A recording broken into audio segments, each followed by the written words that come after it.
foes of Hitler. The heretic, the alien, the mutant, the heretic, the alien, the mutant. What is it to be an enemy of the Emperor? What is to be dead? What is it to be the instrument of the Emperor's damnation? The Space Marines, the angels of death. What is it to be a Space Marine? It is to be pure, to be strong, to show no pain, no mercy, no remorse, no remorse. What is it to be pure? To know no fear. It is in God's faith. Heresy grows from idleness. To admit defeat is to blaspheme against the Emperor. For those who seek perfection, there can be no rest on this side of the grave.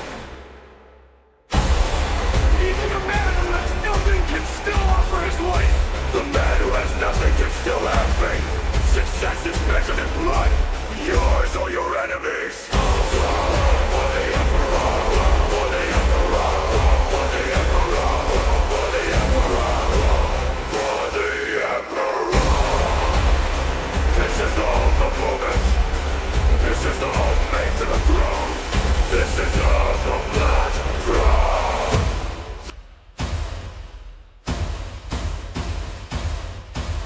There is only war.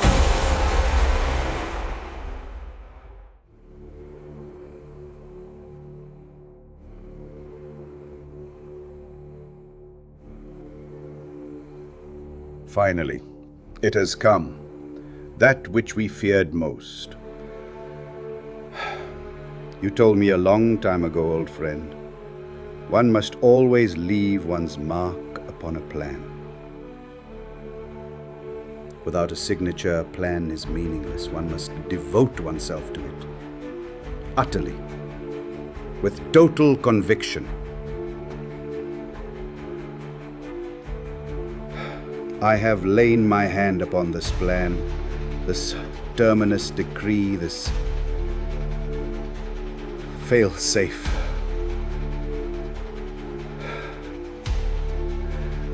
I pray it will never return.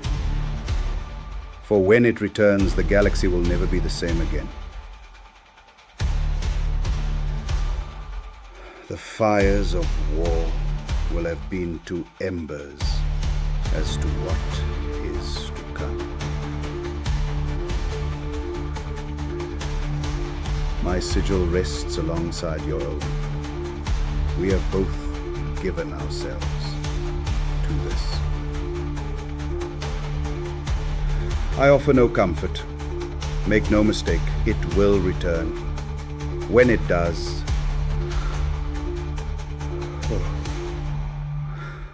when it does, the galaxy will burn in the fires of Blackthrone.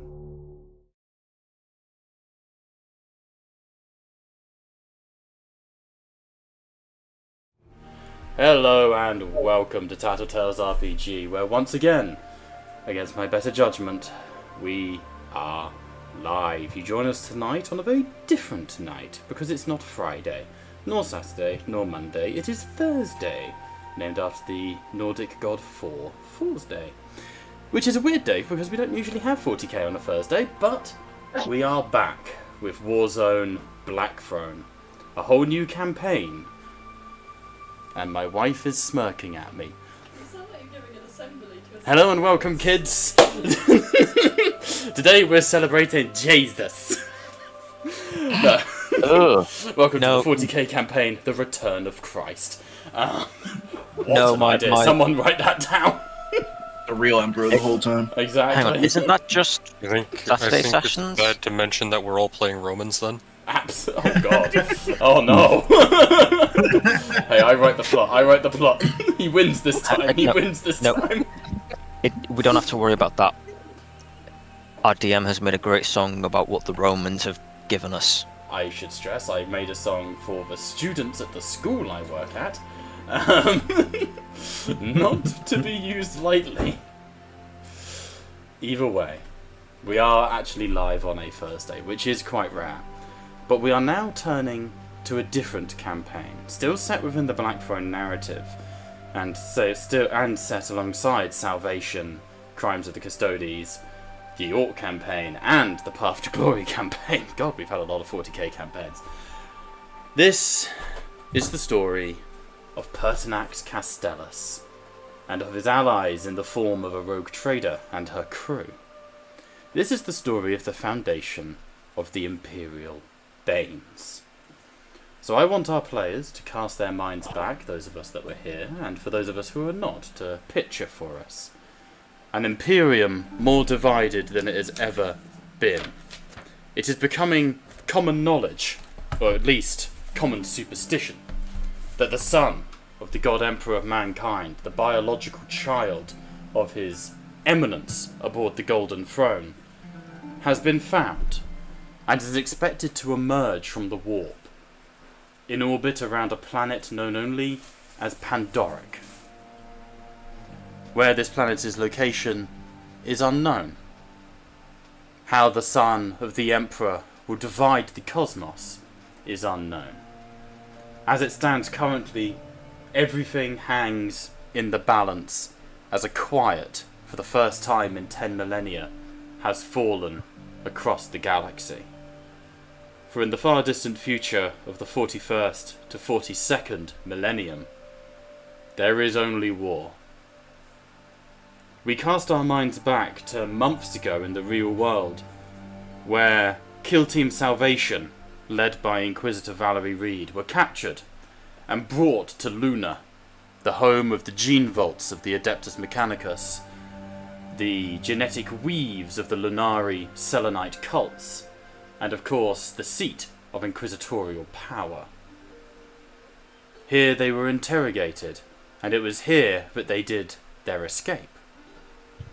From bombardments to savage brutality on the part of the Iron Hand, Kill Team Salvation carved a red path out of their confinement, with no care for the lives of Imperial citizens, with no concern for the people that would be affected by this. We emerge a few weeks later. The Sol system is in mourning. A High Lord of Terror has been found murdered in his audience chambers. Shame. Anyway. Shut up, Liam. High Lord Harkon Castellus. He of the worst Spanish accent you've ever heard. Who alone had spoken out against the treachery of Inquisitor Valerie Reed, was found brutalized, having fought to preserve his life, by Valerie Reed's own right hands. Chaplain Rhine, Inquisitor Cadogan, Aegis of the Iron Tenth. Now, Kill Team Salvation fled into the stars, sneaking out of the system of Sol, and of course, as we know from our Saturday games, would eventually embark upon the Ursus Crusade to gain the favour of the 13th Legion. But our story starts in the aftermath of their wreckage. Our story starts with mourning, not with gunfire and the endless war of the 41st millennium, but with an acknowledgement of the devastation that the few can wreak upon the many.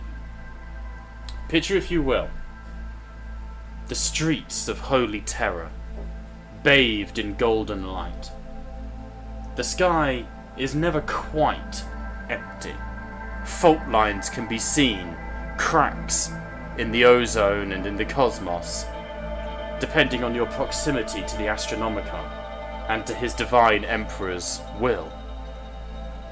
Through the streets of holy terror, there is a casket being paraded.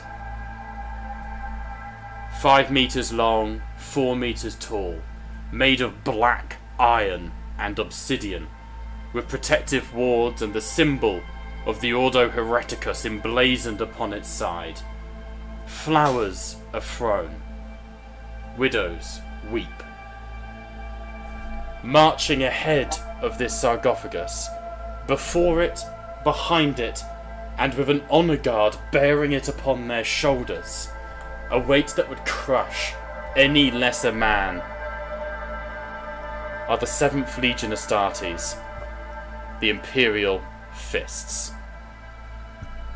For some reason, the camera on screen just decides to show a black screen instead of the instead of the artwork.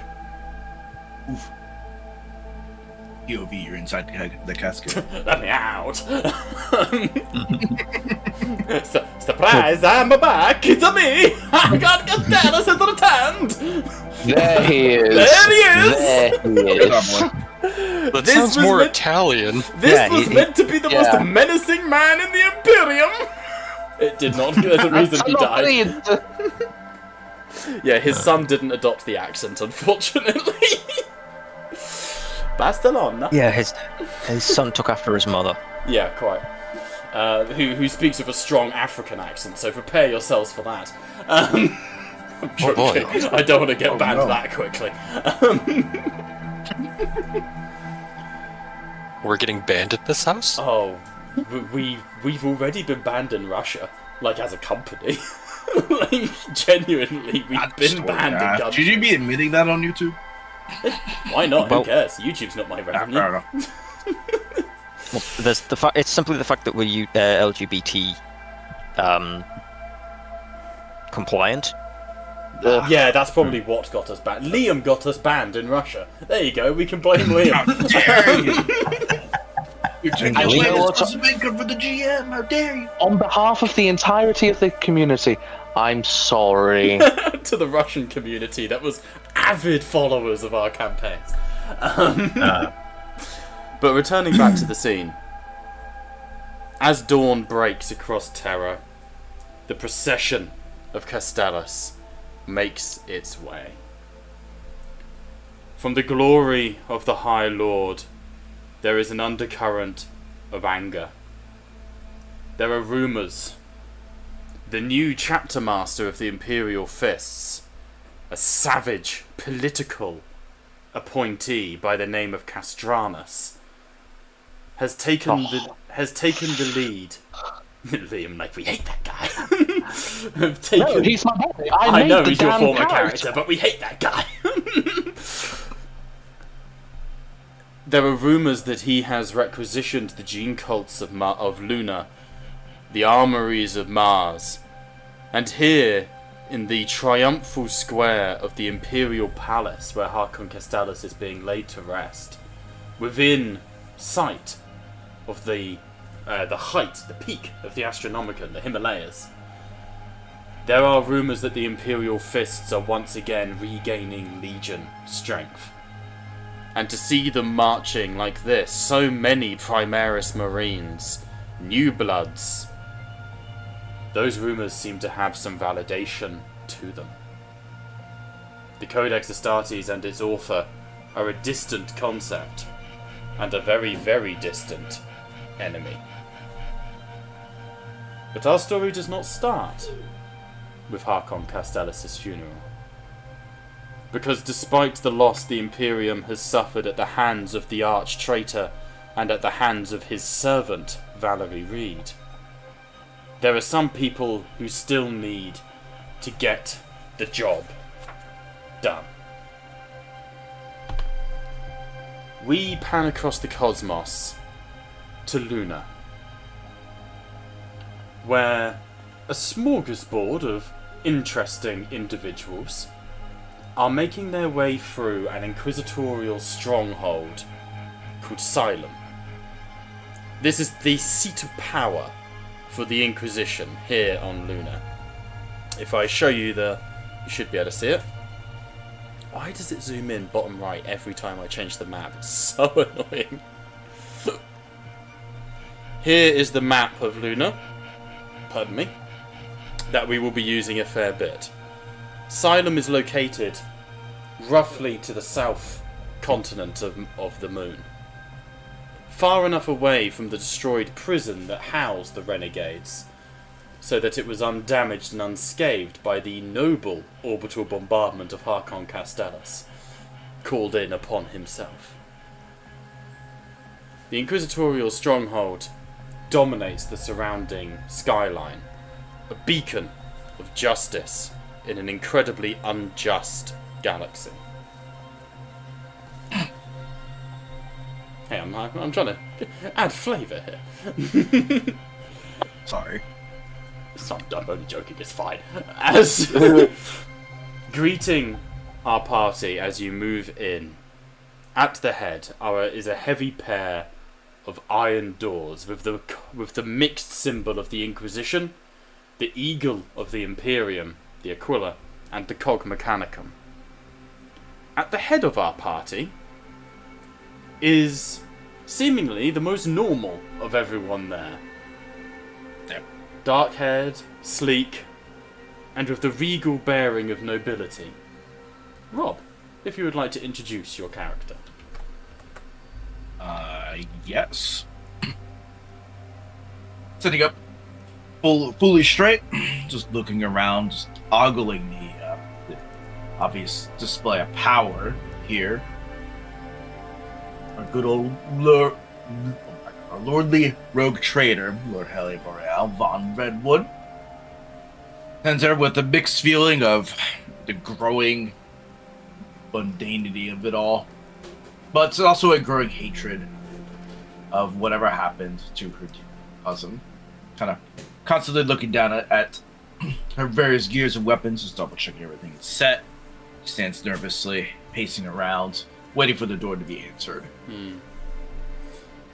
You get the feeling, and I doubt a rogue trader such as yourself would be impressed by such architecture, but everything around you, from black iron pillars to the Gothic style sort of gargoyles leering at you, is designed to oppress, to make you feel small. To a rogue trader, however, this is just the pomp and nonsense of the Inquisition.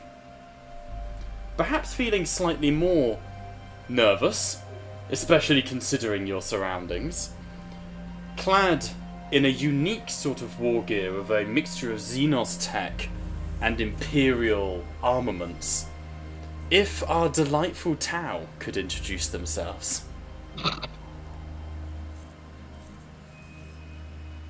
I'm going to need a minute. That's okay. Do you want us to go to someone else?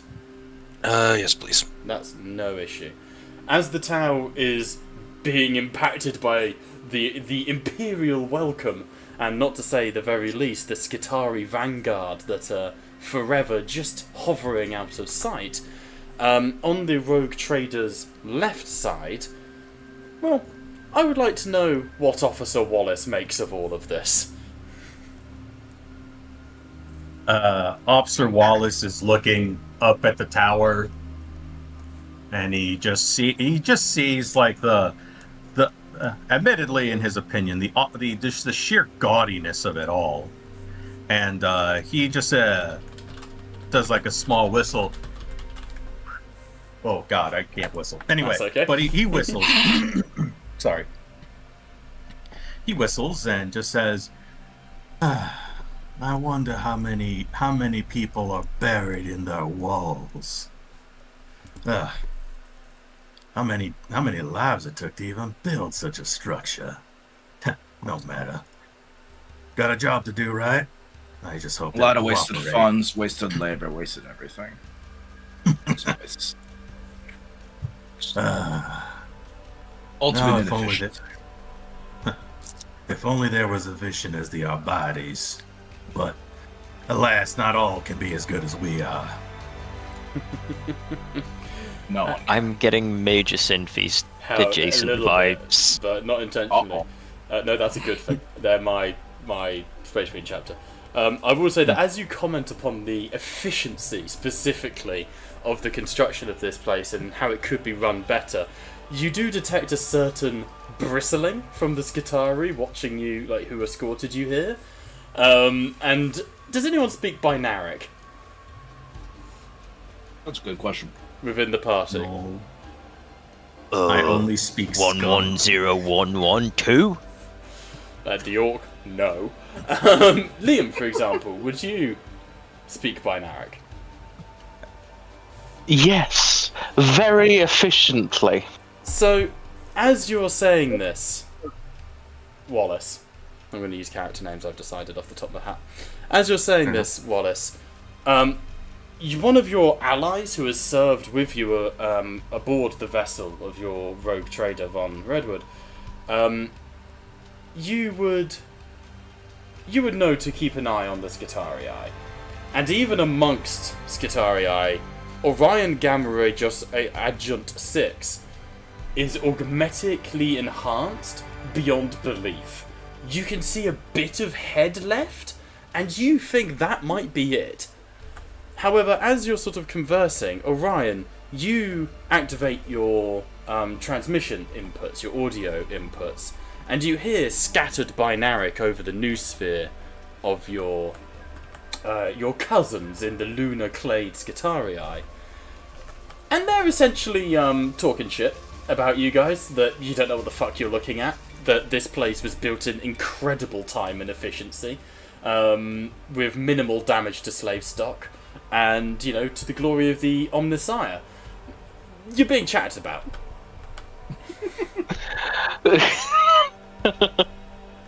Is that my introduction? If you would please introduce Orion. You would see Orion Gamma Adjunct 6 looking over at the smack of Officer Wallace talking, and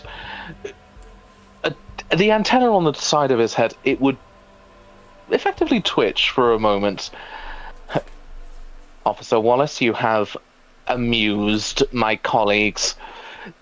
The building that you see in front of you merely cost the lives of 4,827 servitors, 37 million slave caste. It is an efficient design. Your conversations are being monitored. Well, I'm glad they can take a joke. I'll be here all week if they want me.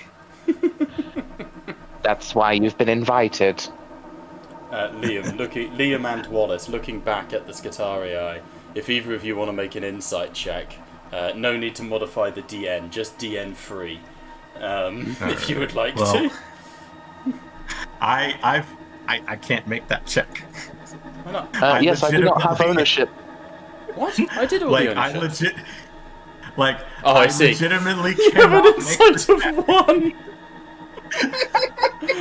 Liam, you definitely have ownership of Orion. I will just quickly refresh and do the insights then. High Lord Christian Lefreya von Auchmerzer is the owner of Orion. All right. I will BRB. Apologies. No, I quite gotta take a doggo for. No, quite alright. I'll just roll with it then. The Skitarii have definitely not taken that joke well. Just body language is something of an anathema to the scions of the Adeptus Mechanicus. These guys do not vibe with you. You are in consider it a hostile environment. Speaking of potentially hostile, this is a confined space. And taking up most of it is an orc. David, as the back of the group, perhaps closest to the Skitarii, and certainly the one who they are most interested in, would you please introduce yourself? Welcome everybody, I am Big Tooth Missing.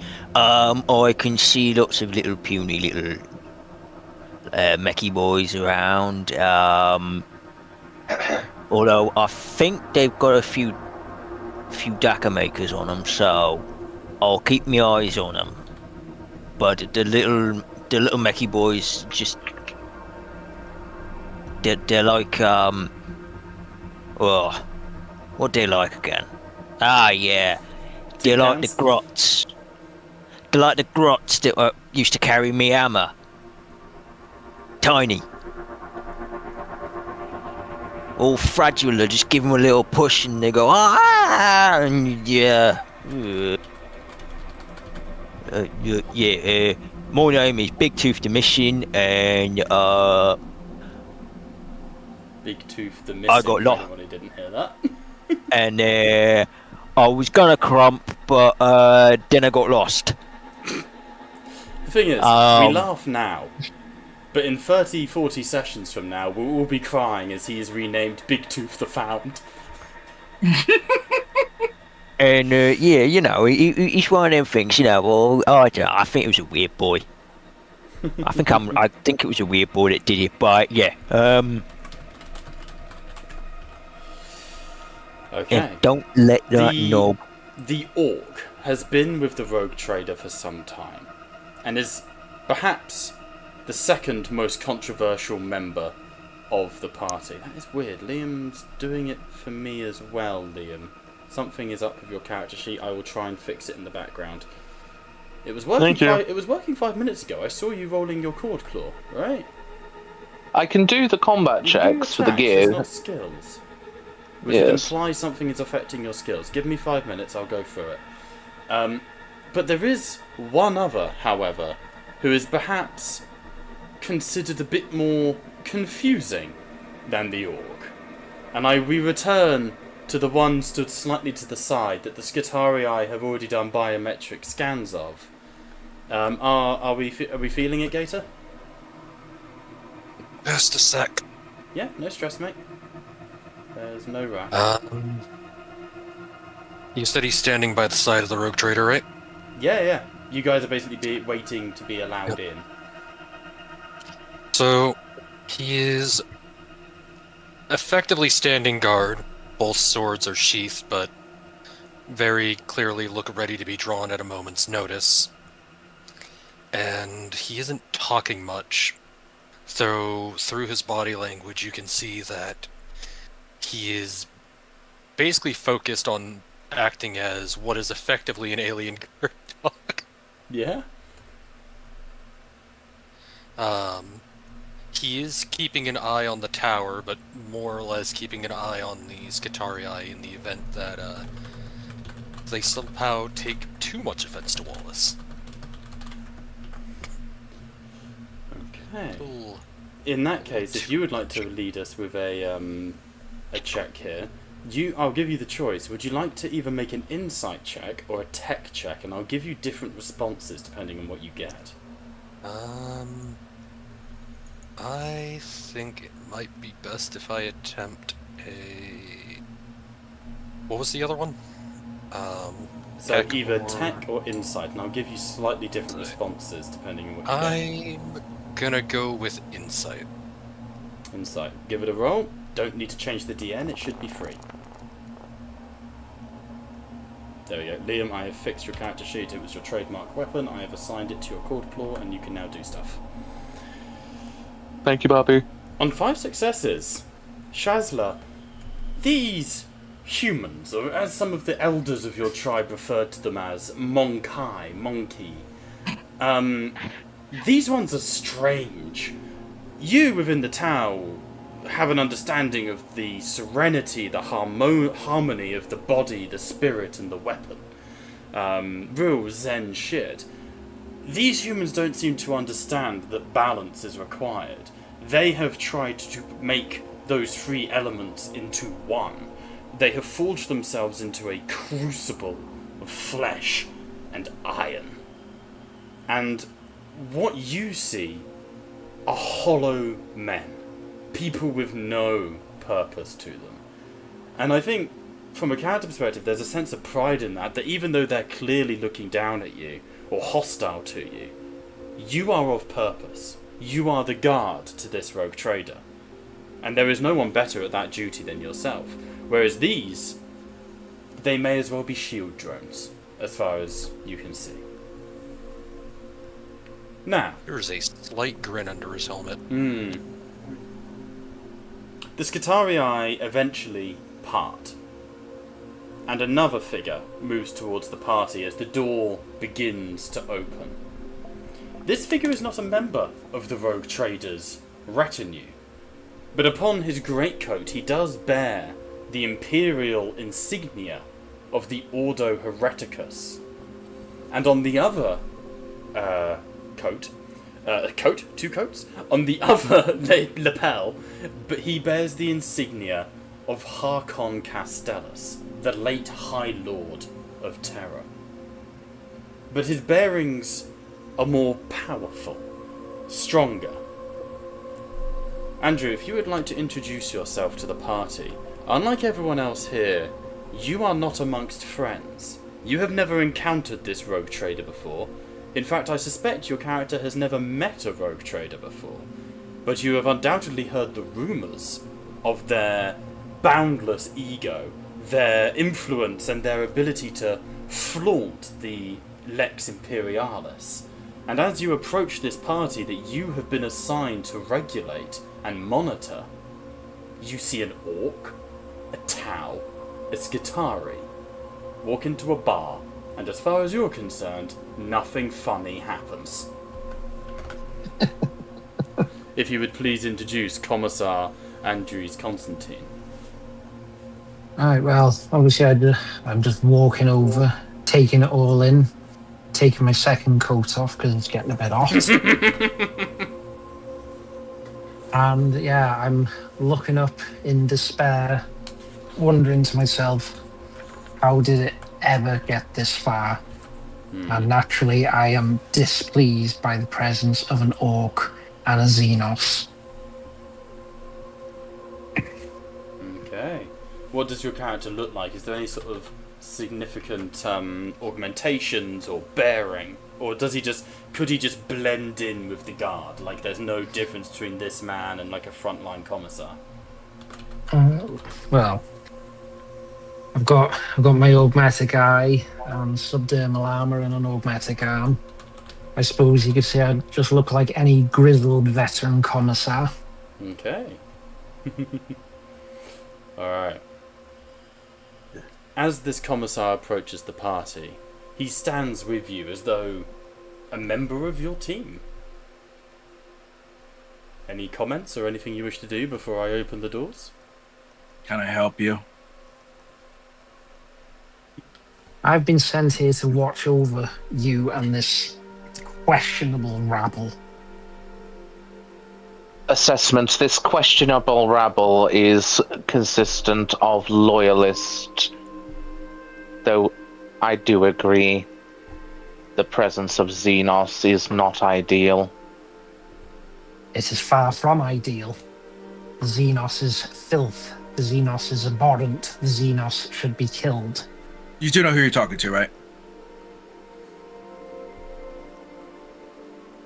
I'm a commissar. Take me or leave me. Rather just leave you. I didn't ask for extra supervision, thank you very much. As I just looking at the sky.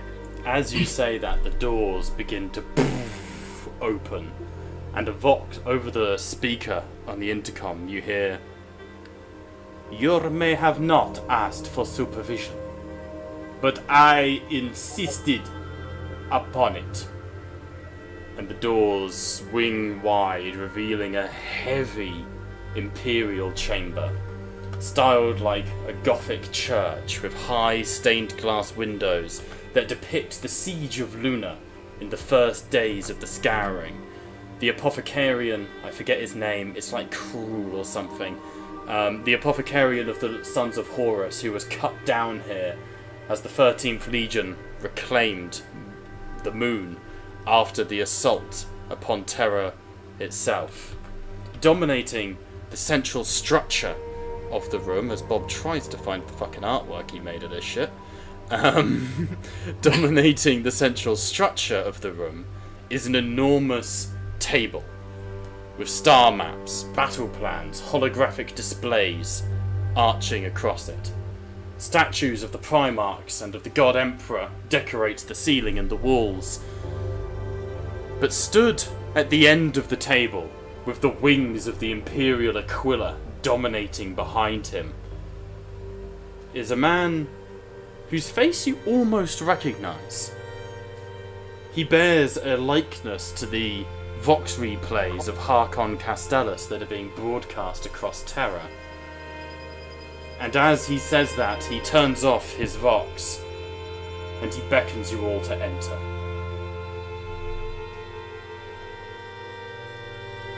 Your ident is not recognized. Your file is not present. Identify. My file is not present because it is far, far above your pay grade, Skitarii. My name?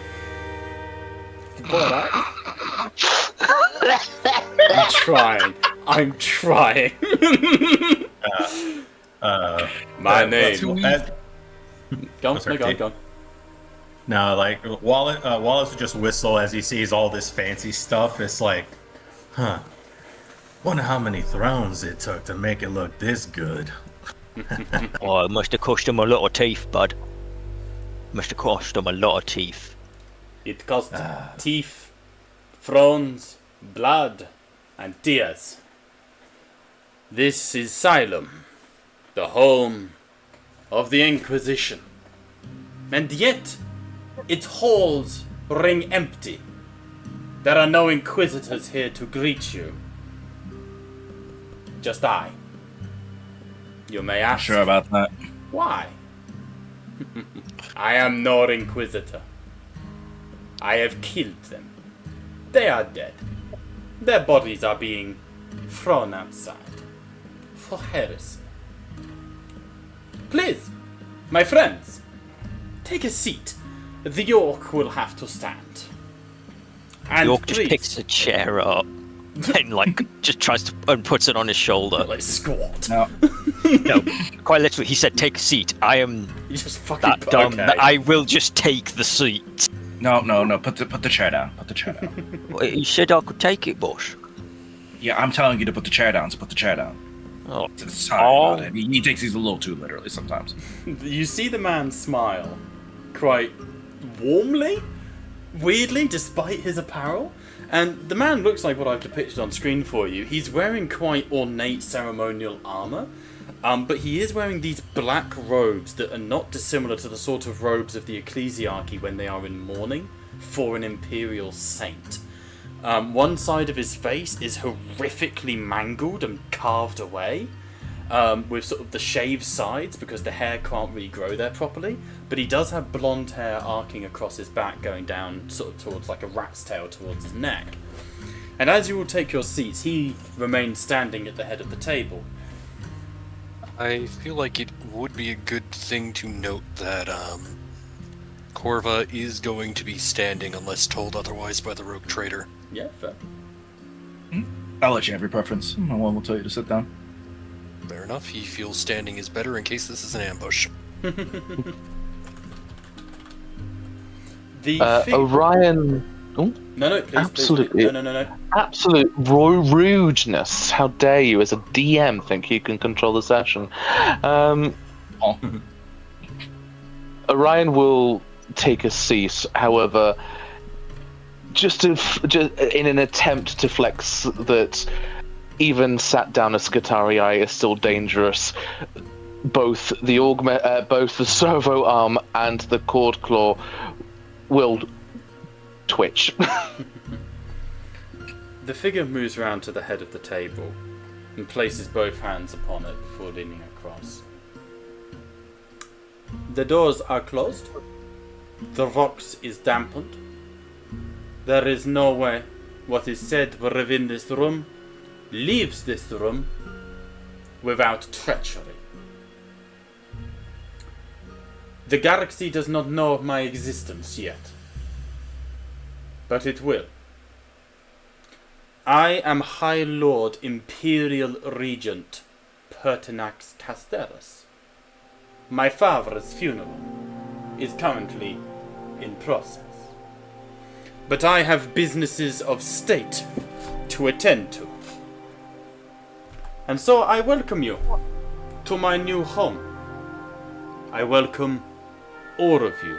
And he bows to the orc, and then looks to the Tau, and goes, and says in Tau Sin, the language of the Tau, Morkare Kayon Tauva, which translates to, I am the patient hunter, I am the greater good. Okay, no, something is wrong with this guy. Something is wrong with this guy. If anyone wants to make insight checks, you are welcome. Yep. I'm not going to give you a specific DN, I just want to see what you roll, so just roll them, and we'll see how many successes you get. That's a critical... Jesus. Bro, look at all the sixes! Oh my god. Damn. So, Several things happen at once as he speaks to the Tau. You each hear different things. To the Tau, he says Monet Kayon Tauva. To the Skitari, you hear 0101101101111101. To the Orc, he speaks this guttural You each get a slightly different translation. To the Skitari, you hear Blessing of the Omnissiah upon your circuits. To the Orc, you hear I promise you the greatest war. To the humans, you simply hear his introduction, you are welcome. But on that critical success, I see that one of us got. Who was that? That was the Tau. Yep. Shazla, you're a fighter, and unlike many of your species, you're a frontline fighter. You know a killer when you see one.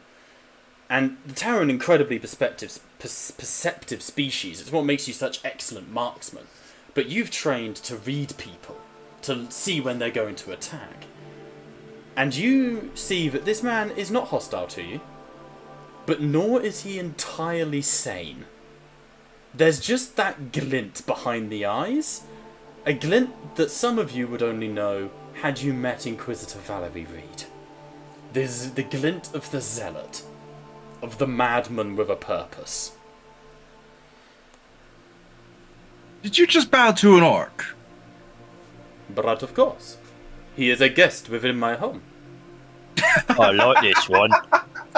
You are I all like guests. it. Fantastic. Well, we're gonna get along just fine. I am glad to hear it. I have need of people who understand the grey areas of life and the fluidity of our imperial realm. And when I say you are guests within my home, I am referring to the Imperium of Man. In the absence of his lordship Rabute Gulaman, I am Regent of Terra. And I have need of grey areas. Oh, what's it, what's it? Check, I need to make to you see how say? true that statement is. Yeah, you can make either an insight to see if he's lying, tech to access holologs. You tell me. What's it, me say? Praise be the Emperor? That gets a flicker of... Okay. Like a flicker of surprise on his face when you say that. He thought you were just a mercenary. I mean, he Ooh, was those dice nice look to fucking me, I'll be nice. nice to me. Be Approved. nice back. What type of test did you make? Insight. Insight, of course, is not infallible. It can only tell you that he believes it to be true, right? I'm just going to set that as a precedent for the future. Yeah. However, what he is saying is truthful. He is the Lord Regent of Terra. Wallace would just start busting out laughing. Just, I never thought I'd be walking into the big leagues like this. Genuinely surprising. Hold up, just a simple second here. All the Inquisitors that used to be in this room are now corpses. Indeed. Why? They did not persecute their duties with the best of intentions. Which brings us to what I am here to discuss. And he leans over and presses a button, and on the center of the table a hologram lights up, depicting an elderly, black-skinned woman with deep battle scars and sunken eyes, white dreadlocks that fall down to her shoulders, seemingly sort of mid-battle, firing a las pistol as she wields a huge greatsword that should be impossible for her to lift because it's clearly designed for an Adeptus Astartes. She bears the armor. I'm trying to find journal entries. Here we go. She bears the armor of the Inquisition. Let me show you exactly what you're looking at. Can you see Could that? Orion make an immediate intersection? Has that come up for you? Yes. Lovely. Go on then, Orion. Orion would immediately blurt out, "You are openly displaying the ident of one Valerie Reed. registered handler of codename Team Salvation. Indeed I am. It is very read that I am here to discuss. There is no greater threat to the Imperium of Man and to the domain of the God Emperor than Valerie Reed. She has made playthings of the Emperor's angels. She has fraternized and promoted orcs to rogue trader status, and he looks directly at you, Rob, as he says that. Fucking son of a bitch. The warrant of trade that dates back to the Great Crusade, before the great heresy of Horus Lupercal, has been given willingly to an Orak, the adopted orcish son of rogue trader Dorian Redwood. We believe that Mademoiselle, we believe that Senorita Reed murdered Dorian Redwood in cold blood, a hero of the Imperium, so that she could place her asset, this Orak, in his place. To you, my lady, I offer the most divine of purposes. Revenge, and the removal of this stain upon your family's honor.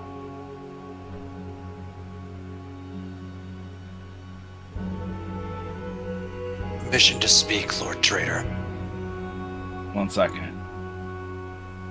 Why should I believe a word you just said?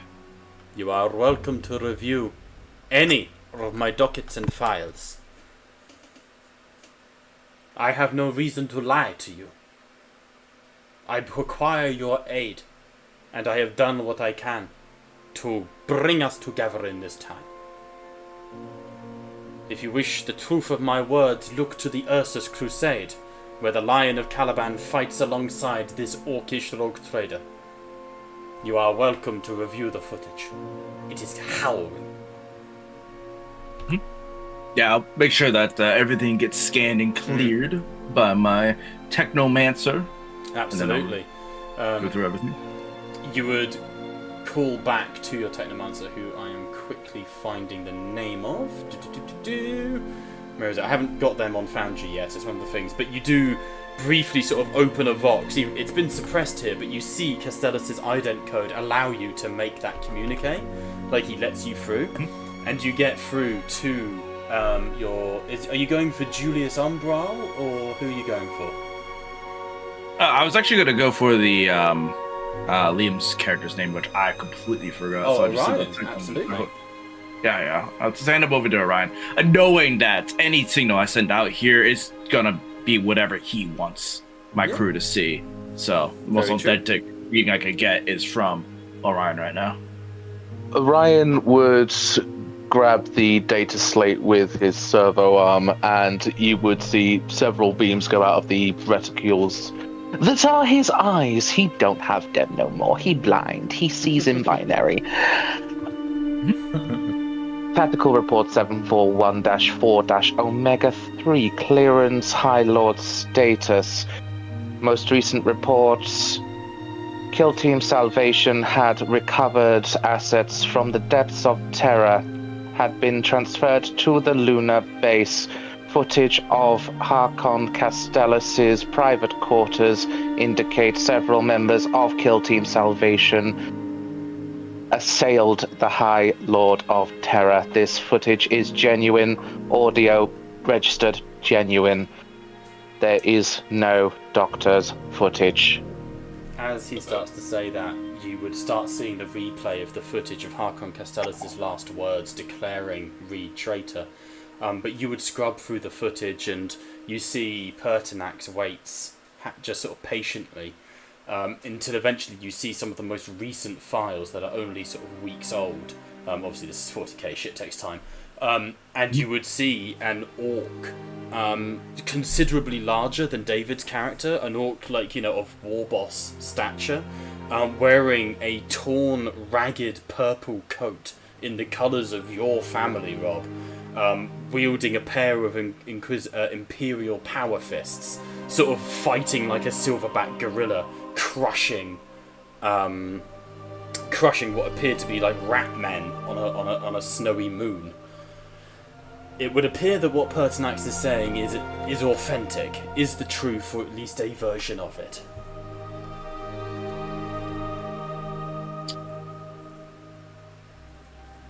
Yeah, I'll look over to my good old orc friend, and I'll adjust it to the orc.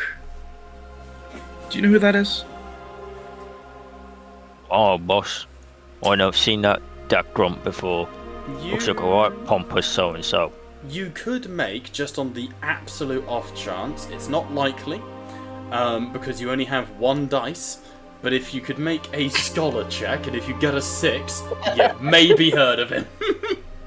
You're making an orc do a scholar test. Oh, it was close. Oh. It was close. You've heard of some nah. of the big names, like Glasgow Magurut Fracker and War Boss Ironhide, but you've never heard of no Orak. No, I never heard of this Orak guy. But I won't crump him because he looks funny. He's wearing... Did you say it was purple? He's wearing a tricorn hat and a purple, greatcoat that clearly is too small for him. For context, he's wearing Dorian Redwood's coat. And I don't know why people are saying he's wearing a coat. It's just him in a hat. Oh, for God's sake. He's a little big. I mean, what did they say? He's like some kind of like you boss. I mean, we get bigger when we got more people following us, so he's probably just big because he's got people following him, and like the knobs that he's like a war boss, like the big old Gazgul. He's mad fish, that guy. That's because all the knobs work under him. He's the prophet of the Wag, obviously. As this conversation is happening, Pertinax holds his hands out and just goes, "If I may bring us back to the conversation at hand." 1 second, please. Of course. Assessment, we are having a huddle. Not the huddles again. Oh, God. No, you don't understand the Orc campaign. Every time they would fucking huddle. Have at it. Right, so we got. Is this a huddle, boss? Is this a huddle? Yeah, we're huddling up. Okay. I'll just over to the to my Tau bodyguard. Mm-hmm. Liam, calm. Sorry. It's alright. To the Tau. Mm-hmm. Yeah, just do a little gesture. You got something to say? Yes, I've noticed that something is off about him. He doesn't appear to be quite... he doesn't appear to be entirely sane. Do you say this out loud with him clearly in earshot? No! Okay, because that'd be fucking hilarious. Well, no, this isn't an orc level huddle. This is an orc level huddle. Okay, it's an orc huddle. Okay. It's a huddle, but it's not an orc huddle. It's obviously they're doing everything normally, and I'm just sat there like I will have quite literally in my chair physically crouched, like slumped down to try and listen, as if I'm like in the huddle myself, just listening. Alright, carry on, Gator. And while I also understand what he's showing you may be a grave insult to your lineage, I would also advise you to take caution with all of this. It could be a lure to send all of us to our deaths. Assessment, he is correct. Inquisitors are known in files. You are to be wary. However, disobedience is not advised. I agree. Wallace would just scratch the back of his neck and just whisper, I mean, You know one, you know them all. They're all crazy about something, I suppose. Oh yeah, you're right. I love this party's dynamic. Honestly. Yeah, I'll Factual. give a glance over at the Inquisitor, and I'll look at you guys. If it's of any... Just to clarify as well, this man is not presenting as an Inquisitor. He does not bear the seals of the Inquisition. Oh, he's coming. Go, please. Players first, Oh, always. He's in the Inquisitor room in the Inquisitor building on the Inquisitor place on the Inquisitor moon. He is indeed. Well, no, if you do recall back to what Bob initially said, he is the acting regent of Terra when Gilliman is not present, which would give him a lot of Give him power. more authority than an Inquisitor in some ways. This In guy is reality, above... not on paper, but in reality. If we're talking John Wick, this guy is above the High Table. He is above the High Lords. He is de facto Emperor in many ways. Though that would be heresy to say. Well, Main character, she's like Inquisitor. I do have one more thing to add. I would also, if I may advise, ask him to English is hard, by the way. Did I ever mention that? Anyways, to be fair, you're doing quite a cool voice. It can't be easy. if I may recommend, ask him what he has to gain out of all of this. If what I have observed from your politics has any patterns, there's something he wants out of all of this. He is correct. Out of all situations and all reports, this individual is not ordained by the Inquisition. This individual advises us of no legal entitlement to titles. He has suggested us to a mission. Partaking in this mission is not sanctioned.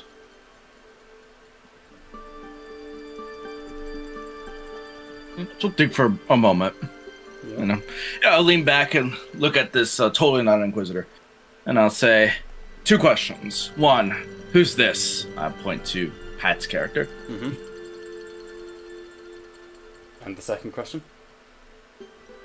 I would like the first one answered first, please. First, okay. He smiles and gestures. This is my colleague, Commissar Andres of the Mordian Iron Guard. If we are to work together, my duties take me everywhere. I will not be able to be by your side very often, though I would gladly draw blade with you alongside you. My duties currently take me to Inuit, to the Imperial Fists who require babysitting. The Commissar here is a good man, a moral man who understands duty above all else. I would appreciate it if you were to bring him in as one of your own, as mutual trust. Commissar, Yes? a request for information. What is your vested interest in serving this individual? My vested interest is serving this individual is serving the Imperium as a whole. An atypical answer for a typical situation, not uncommon of many commissars of your rank and origin. That is absolute. This man does Duty not. above all else. This individual, and gesturing over to Rob's character, apologies. This individual does not present as suspicious. The origin and interest of this mission presents as suspicious. Nothing about this seems right. Mr. Inquisitor, you said you liked the truth. Sorry, Mr. Commissar, you said you liked the truth. Yes. I can tell you something that's true. Oh God! Don't say something stupid. Don't say something stupid. I'm hungry. I find it very difficult for an orc to tell anything that would even resemble the truth, but go ahead. I'm hungry. You know, on the contrary, orcs are actually some of the least lying liars you've ever met. You see Pertinax at the head of the table nods in agreement. I was judging his reaction harshly. Jeez, Yeah, I take offence to being called a liar, good sir. Them fancy word lessons you taught me, boss, are coming in handy. The orcs are a savage, feral species, but there is an honesty in their brutality. It is why I am gladdened that you have one on your retinue. If I may, I would be concerned if you trusted me. I understand that this is odd. I am not an inquisitor, not a high lord. I am no member of any organization. The Imperium was my plaything. I am the son of the most powerful man to have lived since Goes Vandire, and I wish to honor his legacy.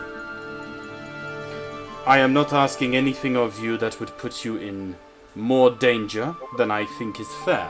I am not asking you to hunt traitor Astartes. I wish for you to aid me in cleaning up the mess of this Valerie Reed.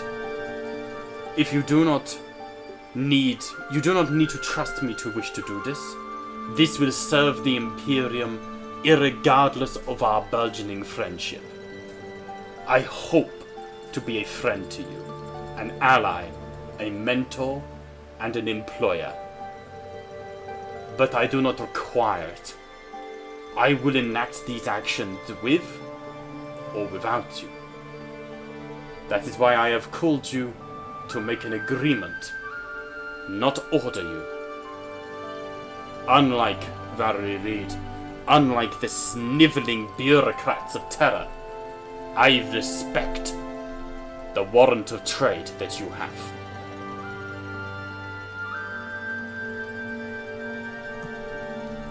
As an assessment, you are requesting us to hunt down Valerie Reed. Perhaps eventually. As a... But for now, as no. a... Sorry, go on. Oh. No. As a query, you are correct. And Emperor, may he guide your father's soul. You are your father's son. You do not hold position. You do not, reportedly, hold authority. You are correct. I do not hold authority in the official capacity. But the Imperium is changing more rapidly now than it has for 10 millennia. Different factions are biting at the bit for superiority, control, and authority. And where do they find the one man who can connect the dots? I have no official rank or title, but it is I who has opened the gene vaults of Lunar to the Imperial Fists. It is I who has sanctioned the reformation of the Lucifer Blacks, who has improved the wages of the Adeptus Arbites on Terra.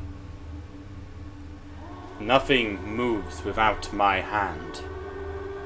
I do not have a title because I lack authority. I do not have a title because I cannot bear one. And he smiles, and you see the insanity plain on his face. Like, that smile is not the welcoming smile, that's the smile of, I can have you all killed in your sleep, and it won't even be a Tuesday. Again, Wallace just... Oh, sorry, T.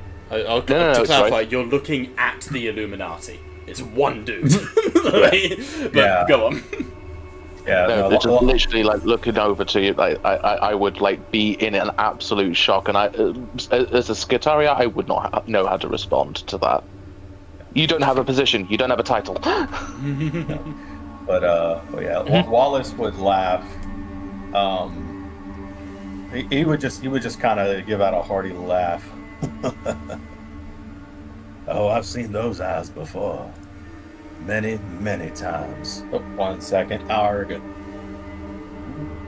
So sorry. It's all good. Take your time, mate.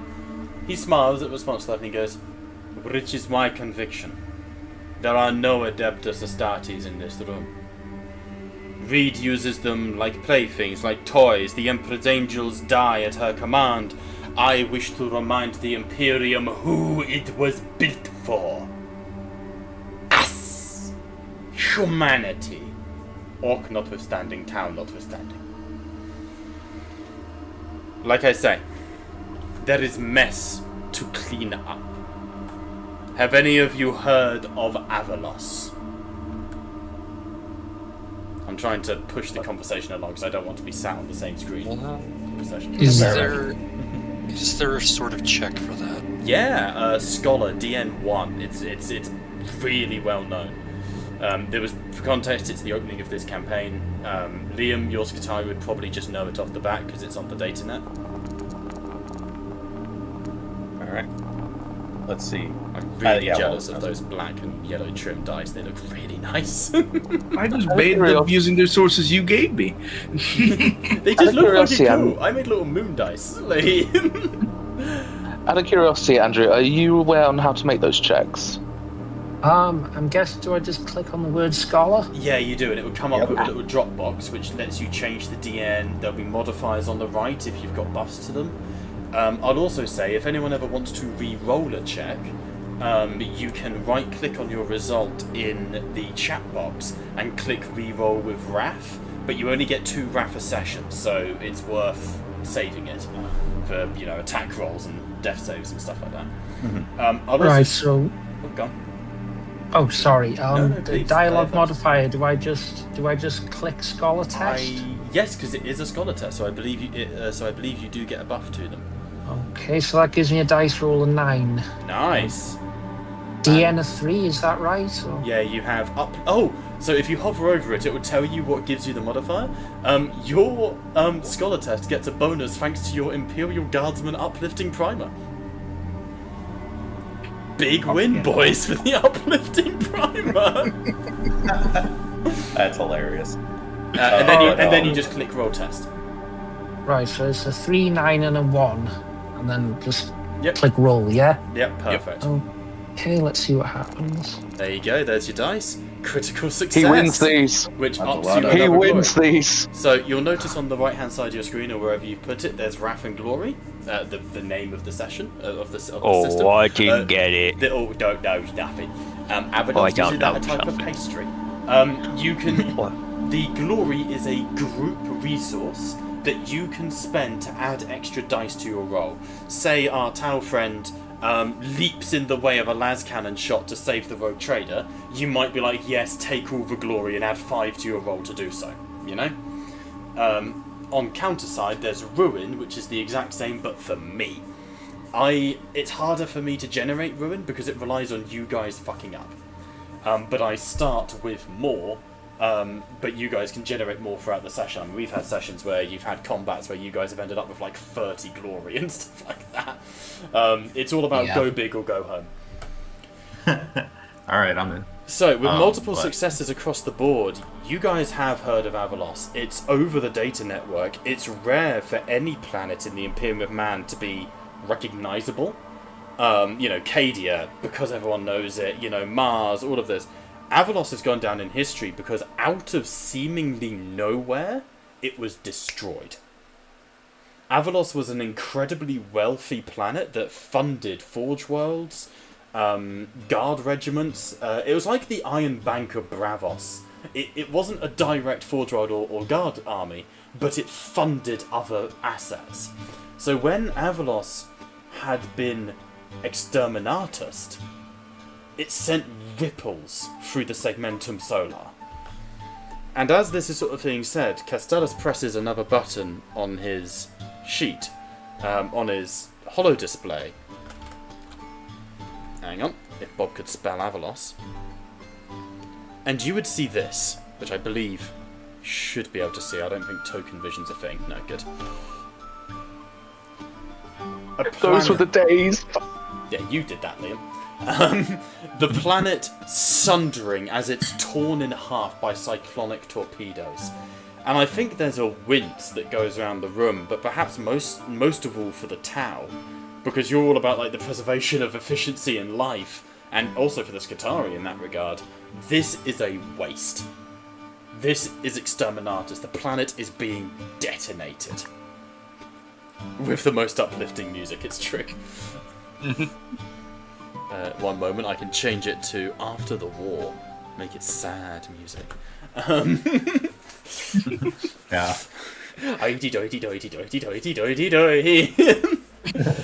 We gotta start doing a jig on top Yeah, of dead ass right. planet. What the planet could have a lost and it burnt in hellfire now. Hellfire! Yeah, Maria! Pertinax's face is ignited by the holographic display. It is said that Avros was contaminated by Xenos, but we do not know.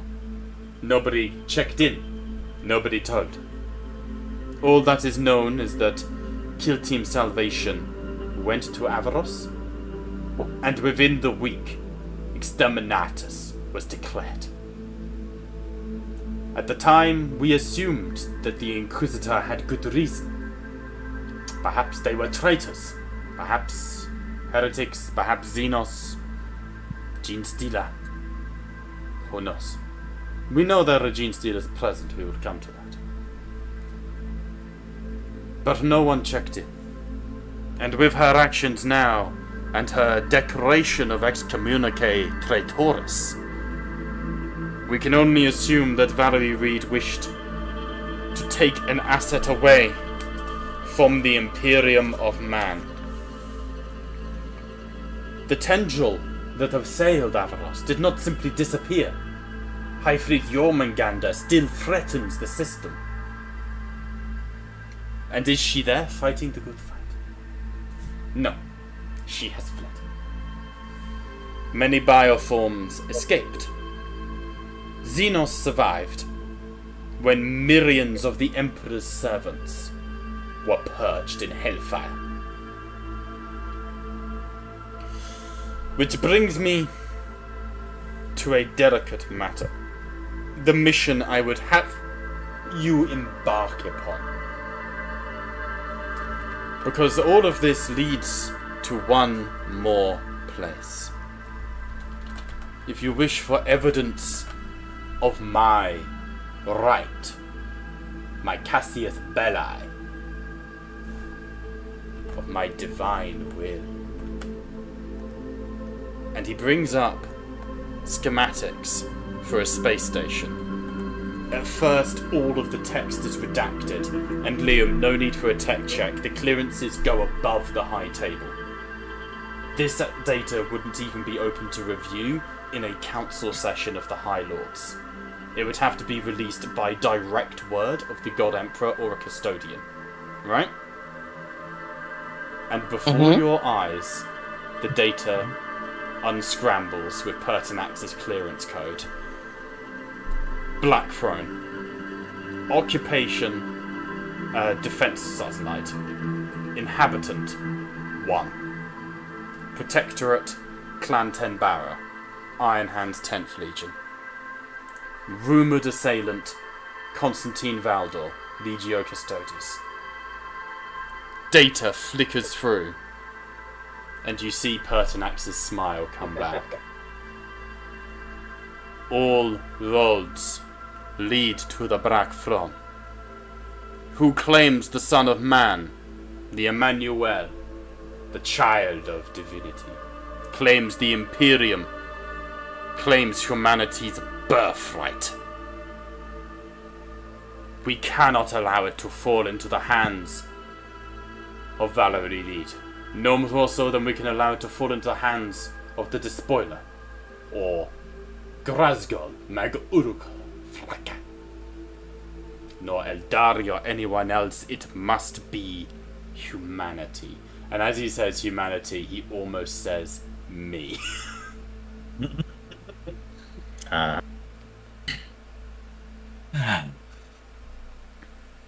This is also the first time anyone in the Blackthrone campaign has ever seen the schematics of the Blackthrone, it's worth saying. Oh, damn.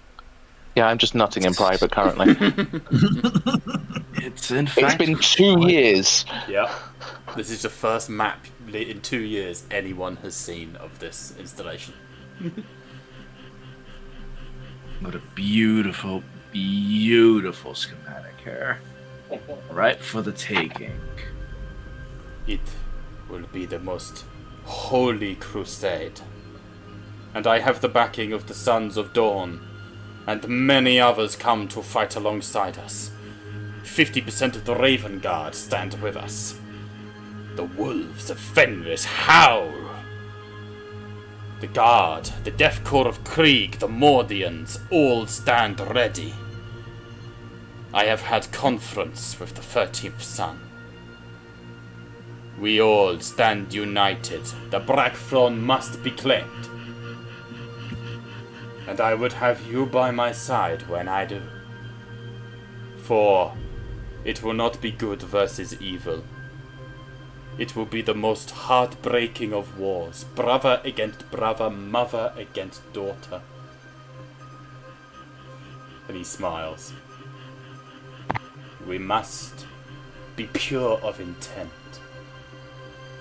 And so, we must leave no stone unturned. We must have no loose ends. When Avaros was destroyed, artifacts, specimens were brought to Lunar for study. And you will have noticed outside our Skitarii friends? Nervous, are they not? Something is not right at the gene vaults, my friends, and they are refusing to tell me what is wrong. And when people refuse to tell me something, I send people to find out what is wrong.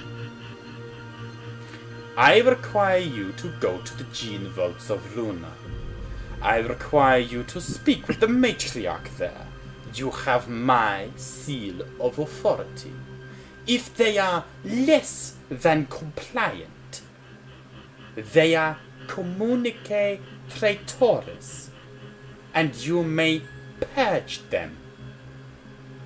Yes? But I Sounds hope they wasted. are compliant. I hope. Very well. Wallace again laughs, just like.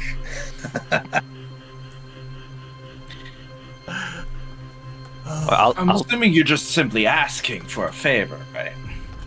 I am offering reward. Would you like reward?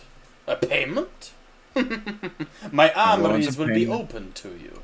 My influence will be yours to wield. You wish for concubines, you can have them. You wish for weaponry, it is yours. You wish for a starship, though you have your own. Greedy, greedy, it is yours. Or armies to march at your command. These are chess pieces to me. Resources to allocate.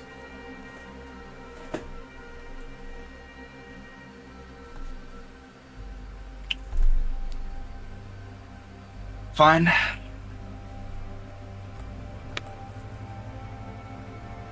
We'll go. Stand up. I'll be in touch with the chess pieces that need to be moved. Simply communicate, and I will see it done. In honor of your cousin, Lady Redwood. Like you care, but As you I say, like appreciate you care, something make an nonetheless. insight check. Mhm. Genuinely. Not like Dad. Just kidding. No, this guy's dad's fucking dead. 7 successes. There's a flash of genuine pain across his face. You don't know his connection to Redwood, but that hurt. That stung. Damn. Damn, that takes her off guard. She was gonna say more, but yeah. That caused her to shut up. Oh. And I'll just walk out the room. Okay. Boss. Yeah. No, you're not taking a chair. Oh, I cannot stop him if he tried.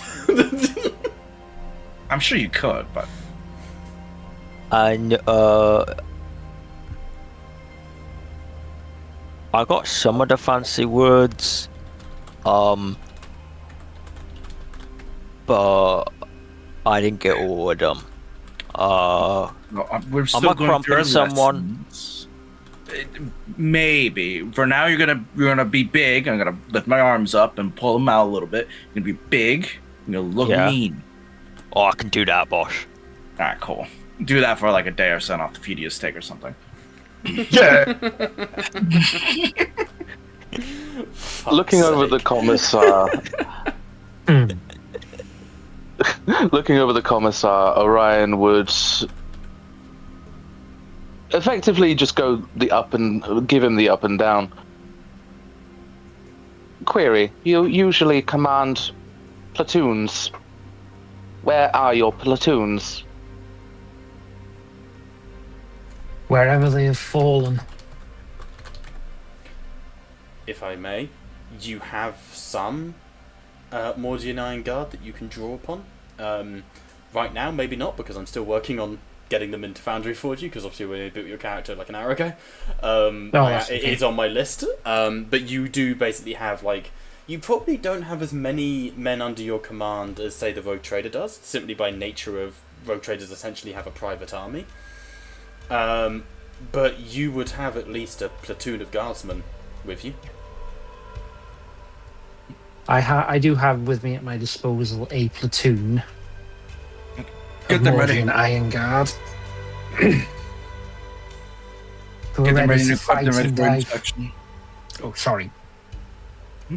No way, she would literally talk over you in character as well. So get them ready for inspection. I want them good to go. Oh, don't worry, they're Imperial Guardsmen. They'll be ready for anything. I wish that was always true. Oh, believe me, it is. Assessment: we have a shining example of orc intelligence at our disposal. We are Reflect on ready the for concept. anything. Sorry. Yeah, but now you're good. Wallace would just be would basically just be like fiddling around with his slightly bent shock maul. Mm-hmm. I'd like. Is there like a? There's like a slight. Have any of you ever like smelt dried blood, like proper like broken nose dried? Oh, blood? Yeah. I like to think Yes. the shock maul. While it's been cleaned, where the dent is, it still just has that little bit of aftertaste to it. You know, it's been used so regularly. Yep. Yeah, but he would. Oh, sorry, say again. Perks of having no nose, I guess. Nah, Lamau. But foiled again by but the yeah. fish. But Wallace would just be fiddling with his shock maul and looking to the Tau. He'll ask in a genuine manner, Mr. Corva, what do you make of all this?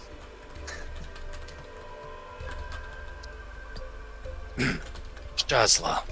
But, he'll take a minute to think. I'm still trying to figure out how I feel exactly.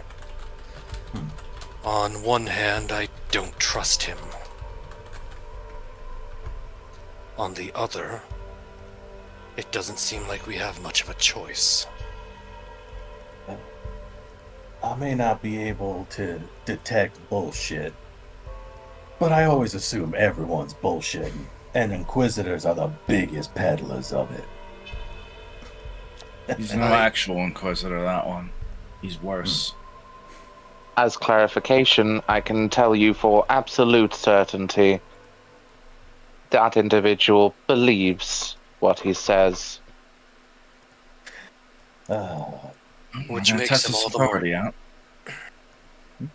and that makes him all the more dangerous if he's not completely sane. For what it's worth, I agree. We've got to take this mission no matter what. An Inquisitor's gone rogue, a world destroyed, more death and destruction in its wake. Am I to assume that any other inquisitorial forces are to be suspect from this point onwards? Is that to? Same assumption from me. Is that to? Sorry, yeah, Castellus? that was the Castellus, yes. You sort of. Anyhow, you still think I am Inquisitor? Not. Oh, I thought you all. were out of the room. I wouldn't have said that. That's fine. I'm happy to negotiate. You can always communicate to him, like you would have a private vox to him. So if you want to ask, are other Inquisitors on the menu? You can do. But it's up to you guys. No, I thought we were having this conversation outside the room, like all of it. But Yeah, like outside the silo. yeah, because I was gonna get my ship to come pick us up and take us where we need to go. Yeah, this I would think like this would be like during the ride to the Gene Bolts. Okay. So you're not going As to an- ask him, can we kill Inquisitors? No, that's an assumption I'm making. That's fair enough. That's, hey, good assumption. Assessment: I would stick away from Inquisition forces should we encounter them. That individual is not an Inquisitor. He is the son of the former High Lord. Inquisition members are not to be trifled with. They are dangerous. His concern over one rogue Inquisitor is evidence enough. Suppose you're right. Then that man Everything has- under the sun, he chooses me.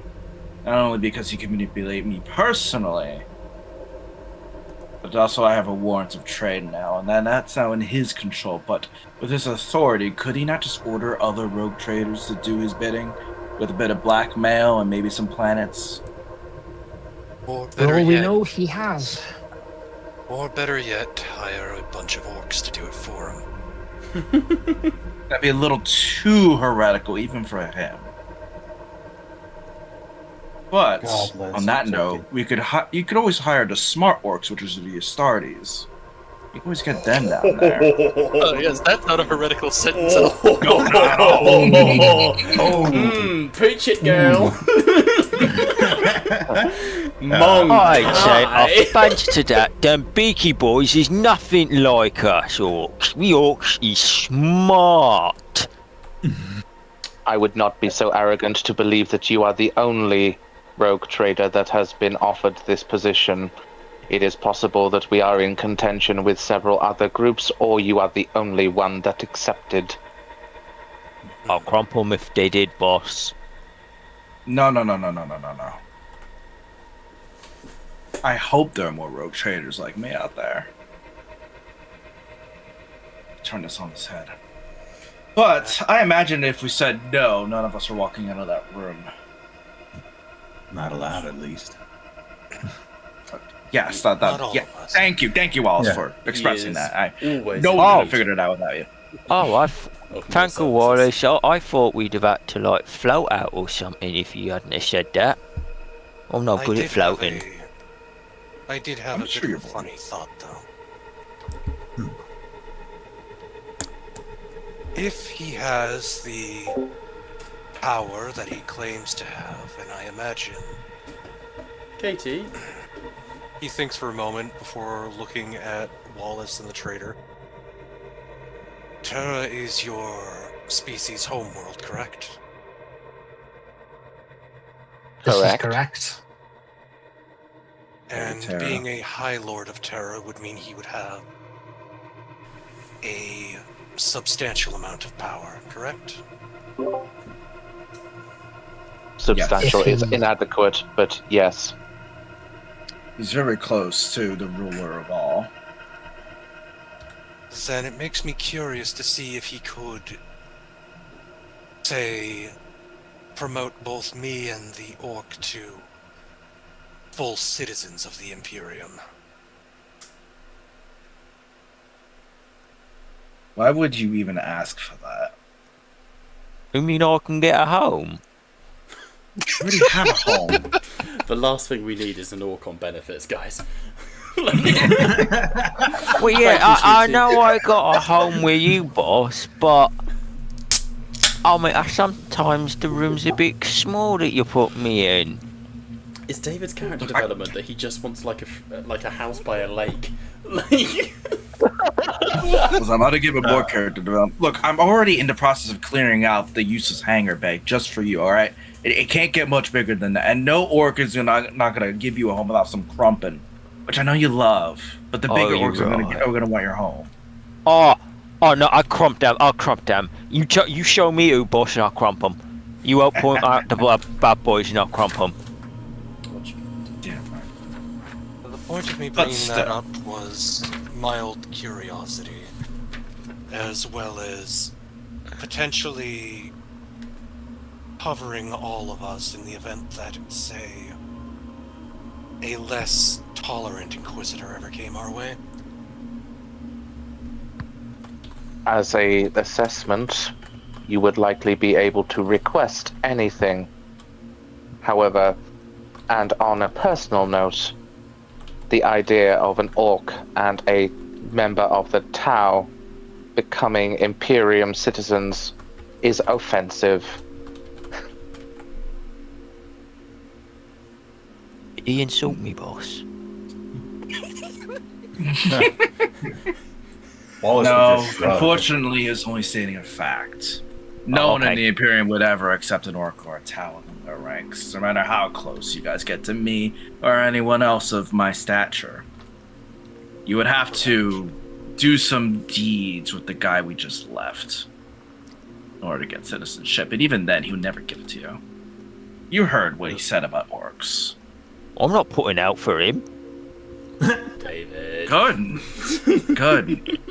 That'd be weird if you were willing. Fuck's sake. Just to be clear, you do guys know were alone what? for 5 minutes. I do know what that is in orc language, lingo. You don't need to explain it to me. I get the gist.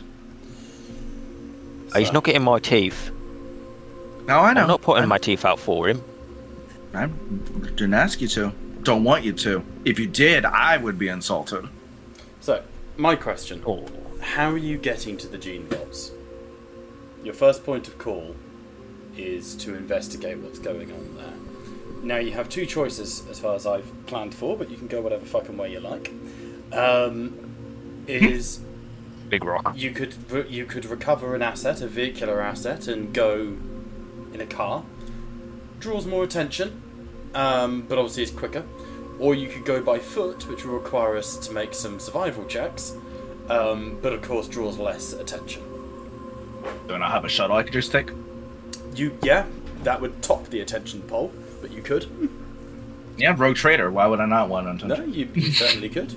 If you want to fly with style. And then you've got an orbital bombardment of... You just drop the orc bomb. Yeah, I put you in a drop pod and boom, there you go, orbital bombardment. And you know, and all the while you get to scream at the poor peasants below, "Look at me, I have my cool alien friends, nerds!" No.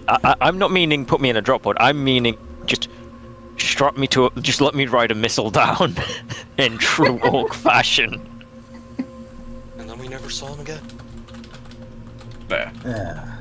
Yeah. She plans on putting the man's credentials to the test, so Helia would go there as obvious as humanly possible and be ready to present his credentials to see if they listen. Well, out of merest curiosity, and this is a question to the DM, do we have to roll initiative for a combat on the streets of Terra for having both an orc and a Tau walking next to us? No, purely because most people will just assume they're prisoners, or just keep their distance. No one, like, people have issue with the orc and the Tau, but people more have issue with the bolt gun and the commissar. And, like, the rogue trader, you don't need to show the warrant of trade to walk with the authority that the rogue trader has, It's just that I kind of imagine the rogue trader doesn't walk anyway. She like it's full, Like the whole arms going. You just strut. Just No, full I strut. just have in my head, like, we're walking, but then it's just like that Spanish Inquisition of everybody's just like looking at us. It's just like nobody expects the Spanish Inquisition.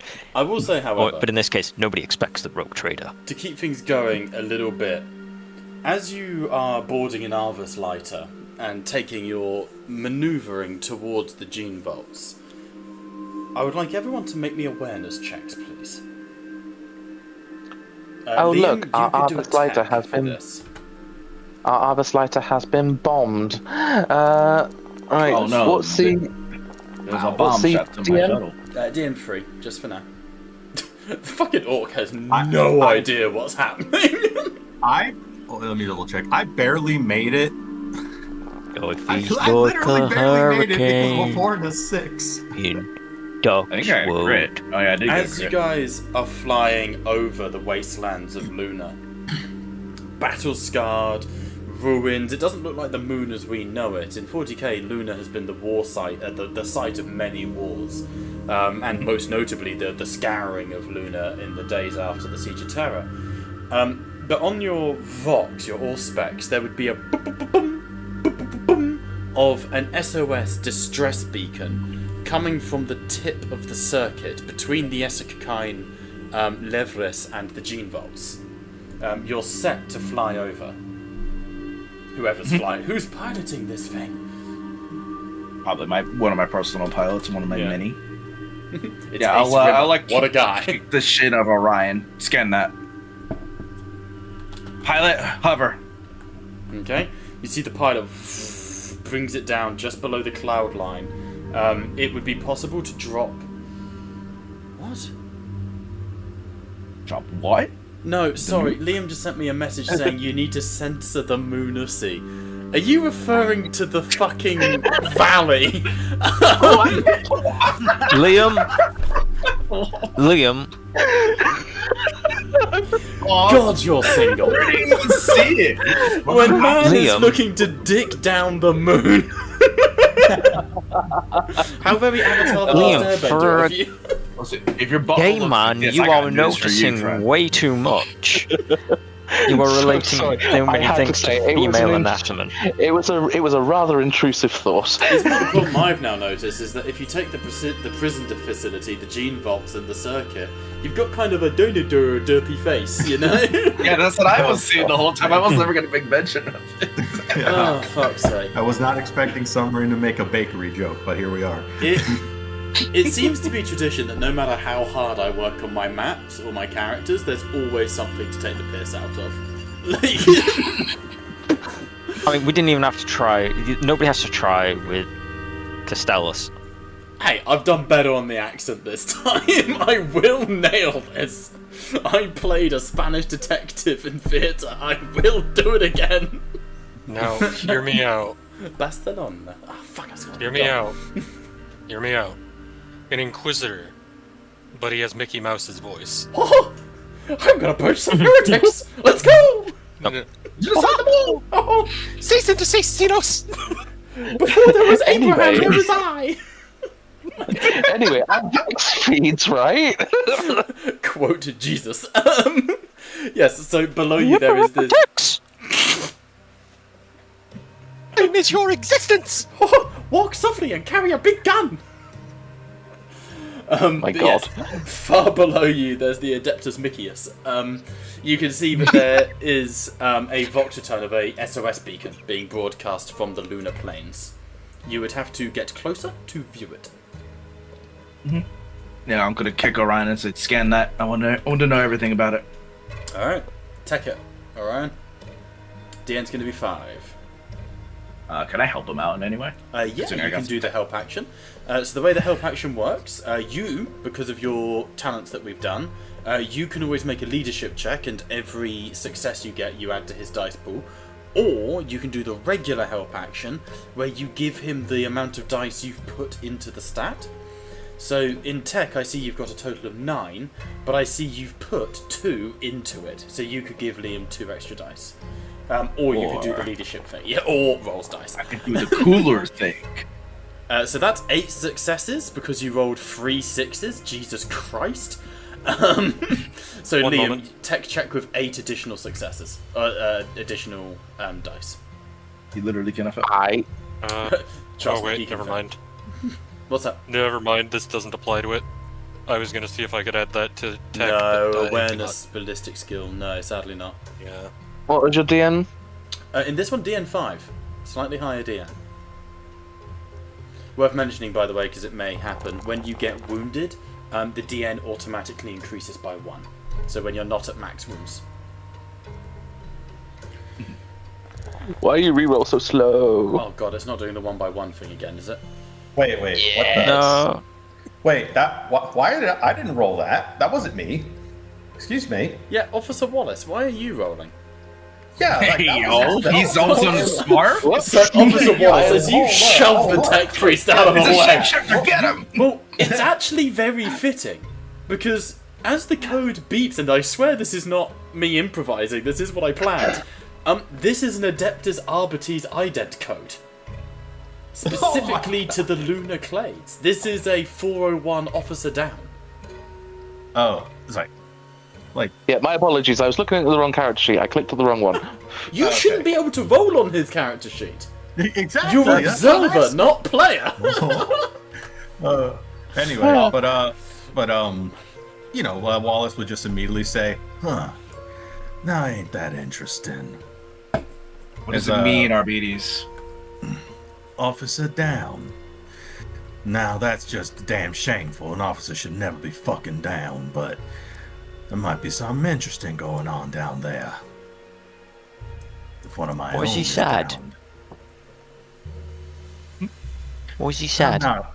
It's like Wallace would just shake his head. I'm not sad. I'm merely disappointed. No, why's the guy Officer down? means Why's he officer's sad? been injured or shot. And he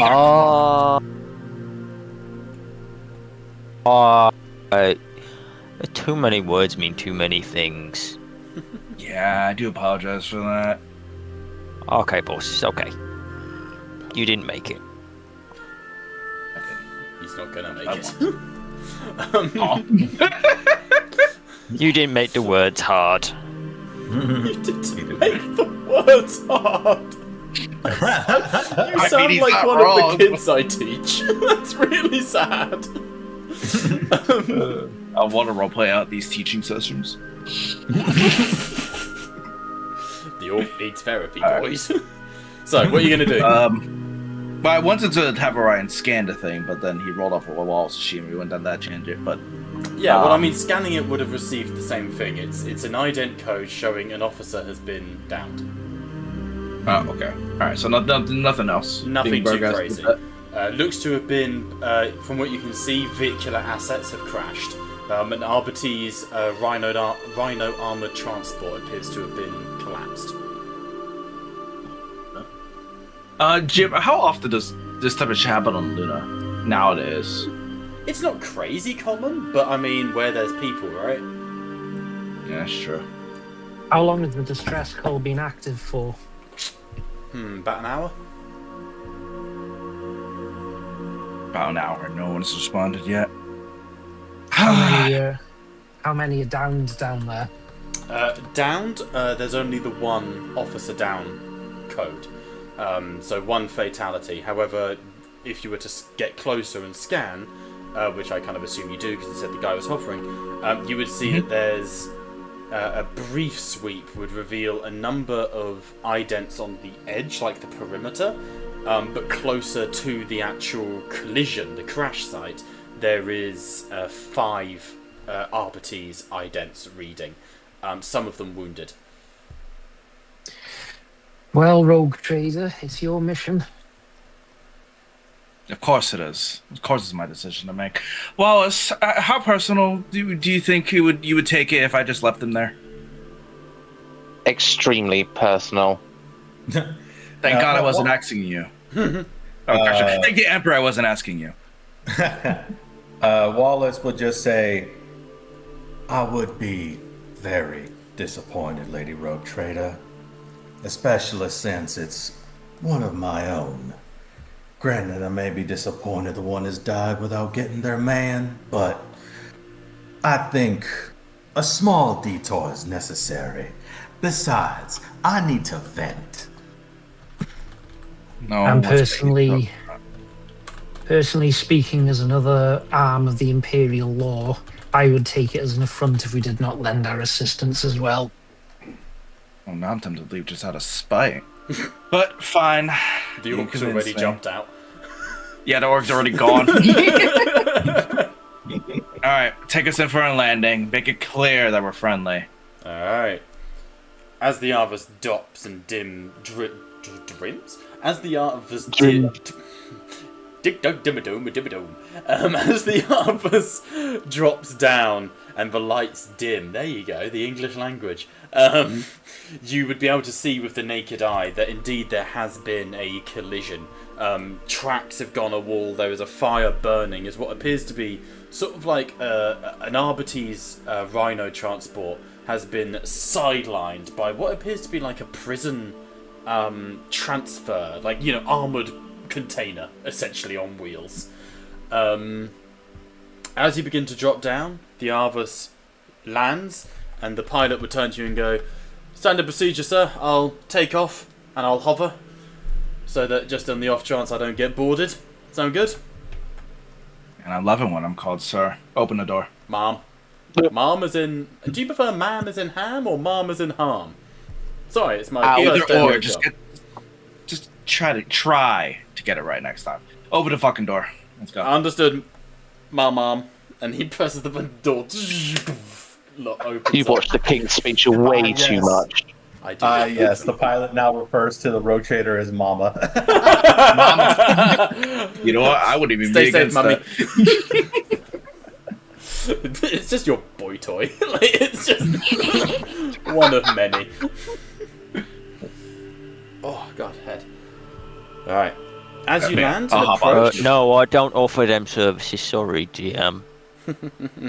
as you land and approach, you would see the collision on the map. Line of sight should all be in effect with terrain blocking, and you would also see the smoke effects and all that groovy shit. But you would see 5 Arbites sort of stood around, forming a perimeter, with a single Arbite currently down, broken on the ground. From him, you can see the beeping coming from like the transponder. Oh. Why doesn't that move automatically with the token? Oh, that's good. I can disable that if you want. It's the cinematic view. I can get rid of it if people don't like it. If you need it for it moves for the with stream, everybody. then No, not at all. I can do it manually on the stream. It kind of moves with everybody to a degree, which is the problem. At Yeah, it's times. designed to be automated. Let me undo it. How do you approach then? Like guns raised, or what we're talking? no. I feel completely unsafe. I'll make sure everyone else has their guns away. As I'll do a whistle, like a cat collie whistle to these RBDs. As you sort of whistle, you see the lead one sort of looks at you and splitting headache right there, really killing me. I've got a loading screen. Yeah. Oh, because it's- I've yeah, just yeah, used we all that should. module for the map. Oh. But if you hover over the tokens, you'll see the full artwork when it loads back in. The Lunar Arbites are wearing the same sort of carapace armor, shotguns, shock maws. They're a little thinner and taller than maybe Wallace is, by nature of being natives to the Lunar Clades. Why has it logged me in as fucking DM as Streamer Steve? It's fine, I can fix that easily. But they are wearing sort of a lighter, sort of like white armor in reflection to the lunar nature of them. And as you approach the sort of all-encompassing helmet, one of them raises up a hand and goes, "Oi, do you come to help us?" Which one is it? Let's make it this gentleman here, though I see Wallace has gone straight to the wounded man. Yeah, I mean, I would have gone to him, just try to see if he even has any breath left. No, he make a medical check for me, DN3. I would like to provide the assistance on this. Absolutely. How many extra dice do you give? So,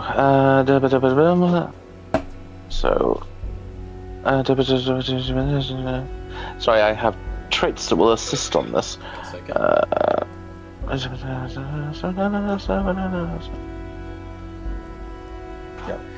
Also, while we're doing this, Gator asked when the token's gonna get updated.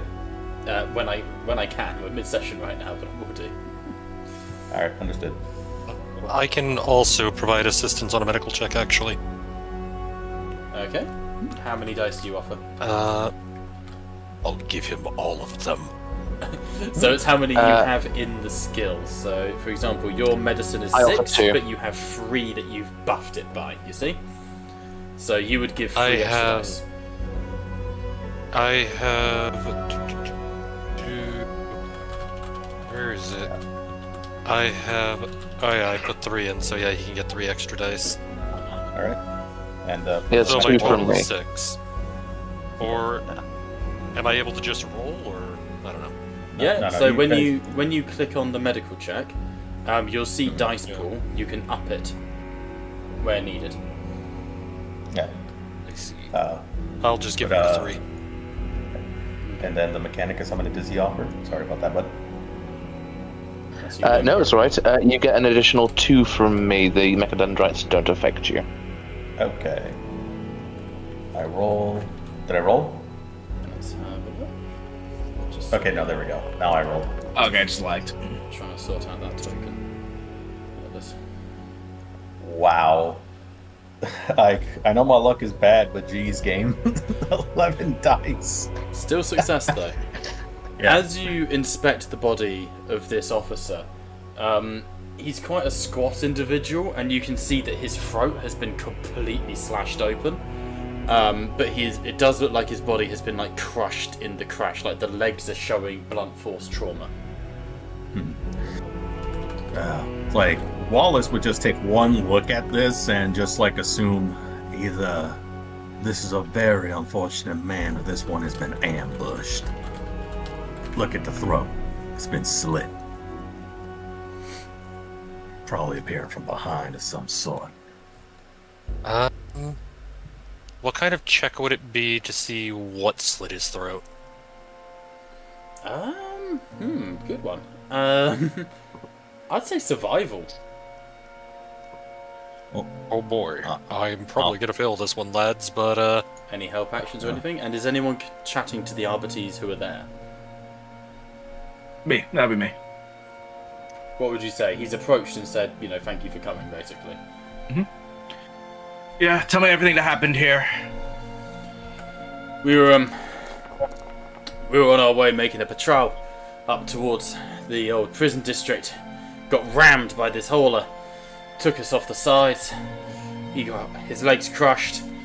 There's mutants in the surrounding hills nearby. They keep assailing us. We've driven them back twice, sir, ma'am.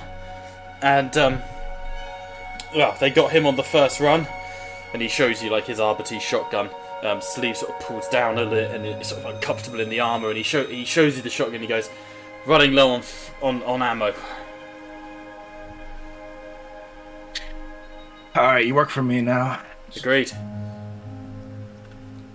Is he gonna live? Wallace would just shake his head. Nope. He's about as dead. He's about as dead as the vehicle right there.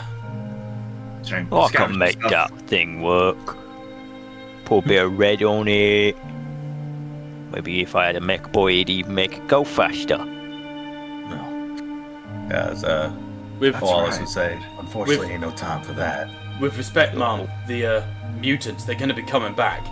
Is there any chance we could call in your lander? You know, that might actually be a good idea. Who knows? There's Yeah, quite I'll a call lot the of them. lander. As competent as you all look, I'd rather avoid further bloodshed. You How would many wish mutants? to. Yeah. Oh no. Oh no. No, that they are actually like from what Wallace has heard, he's like, what kind of fucking Arbites are you guys? Yeah, I You mean we're avoiding a grumping? So Andrew Our did number is ask 3 to 1. a question too. Yeah. what did the survival tests result in? Survival. The neck is, for want of a better word, in tatters. The jugular has been torn out to the side. This has not been done by anything clean or smooth. Doesn't look like it's been done by anything in the vehicle either. It looks more like a shank has done it. Sort of thing you'd get in a prison, like a jagged bit of rebar or something like that. Yeah. In response to the Arbites, Orion would immediately just his neck would snap to the Arbites who requested the transport. You have a duty to uphold to the Emperor, to the Omnisire, and to your own species. This is sovereign territory of the Imperium. If you would like to run from combat, you will be executed now. It's like as Officer was to shake his head. It's like, you're supposed to be our buddies, but all I see here is disappointment. If you you want to leave and get killed by us, or you want to stay and fight, that's up to you. Hell, it's like, and Wallace just being like so disappointed, he throws an Arbites his shotgun and he says, "I expect that back." As you sort of say that, you see the front guy takes a moment,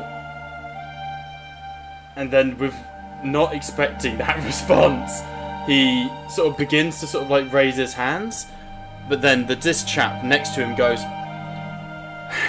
"Cack it! They've got good equipment anyway!" And they go for their guns. And we are going into I'm on initiative. the phone, so I guess I'm gonna get cooked. Wait, it's like the Arbites are gonna try and kill us? Yeah. You would notice as they go for the guns, the Twizen tattoos on the arms, the armor doesn't quite fit properly. Oh, Yeah, I figured. I thought you guys had called it. Yeah. Alright, let's go into a combat. If you look on the right hand It's an side of your ambush. screen and go to the crossed swords, you will find the initiative tracker. Click on your dice and roll away, boys. All right. Can't have an opening Why session. did they and not have agree a combat. to go under my command without even looking for a war and a trade? That takes me off a bub game. All they wanted was you to call in that lander. Oh, absolutely. Oh, nice gold Yeah. dice. Where are they coming in? Nice. Shiny. I'm feeling very out-dice rizzed. I'm just saying. Yeah, as It's soon as a it said that easy. they're not up for combat, I was just like, yeah, you fight or you fucking die here or now. Well, I mean, I was set to do an intimidation check initially, and then you went, "Oh, we'll get them. Fuck it, take the shit, boys." I was like, "Oh, Sorry. I was going to yell at them." It's alright, I get to be a chance to be big, mean, and scary soon. That is true. That music is getting quite loud. Hang on. There we go. Alright. As they begin to run for their guns. So, something you can do as well. Remind me before I forget. Glory. You have a pool of it. You can use it for things like saves and guns. You can also use it to cut in initiative. So, after an enemy goes... after any enemy goes... Oh no, sorry. After any ally goes... Sorry, correct myself there. You can spend a point of glory to go next. Irregardless of the initiative order. I can do the same with Ruin, but you override me if we ever come into it. And I believe some of you have lightning reflexes as a talent. That lets you do it for free without spending the glory. So it becomes one of these initiative games. As they reach their... DM, Alright. I would like to cut in immediately. If that's okay with Well, everyone let me else. roll the initiative for the enemies. Wow, they are not going early, are they? So cutting in, you can cut in after an ally, so it would be Orion, and then you could cut in after Orion. Okay, it has to be after a turn, got it. Yeah, it's after whoever is first in initiative. You can't, because it has to be after someone. But as they reach for their guns, you see one at the back, the one who shouted, "Fuck it, they've got good gear," grabs a flare and fires it, and as that red illuminates up into the sky, you hear a "Let's get in!" And from the north, west, and east, there are two hordes. It's 16 of them. I'm not going for a mega combat just yet, but two good groups of mutants coming your way. Just to introduce us all into how combat mechanics work and all that good stuff, you know. However- Just to make sure, just to make sure, because it would have been technically the start of the day before we started the session. Would I be flagellated at this time? If Or you do you want had, to do the if you had now? declared flagellation, then yes. You can quickly whip yourself a little bit if you want. There you go. Red light has gone up. We've got some flares in play.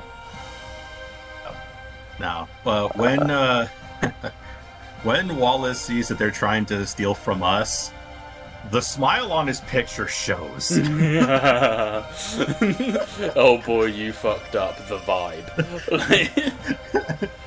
And the moment they said something about fuck it, they got good gear, both swords come out and the power is on. Yeah. Full ring formed. There's a moment, I think, as they go for the guns, that these guys are from the prison, obviously. There's a moment of, fuck it, we bull, we've gone too deep, but I think that behind the helmet, if you could see it, one of them's just going, oh fuck, oh fuck, oh fuck, oh fuck, oh fuck, oh fuck. Like, they've definitely bitten off more than they could chew. So, kicking off the top of our combat is Orion Gamma Agent 6. Liam, take it away, buddy. You are wounded because you just fucking shanked yourself. Yes, it is absolutely true. And from this, Orion will flex a little bit of the Adeptus Mechanicus in him and use his ability, the Rite of Shrouds, not the Rite of Shrouds Palm. It is Calling in cover fire. the Rite of Magnometrics.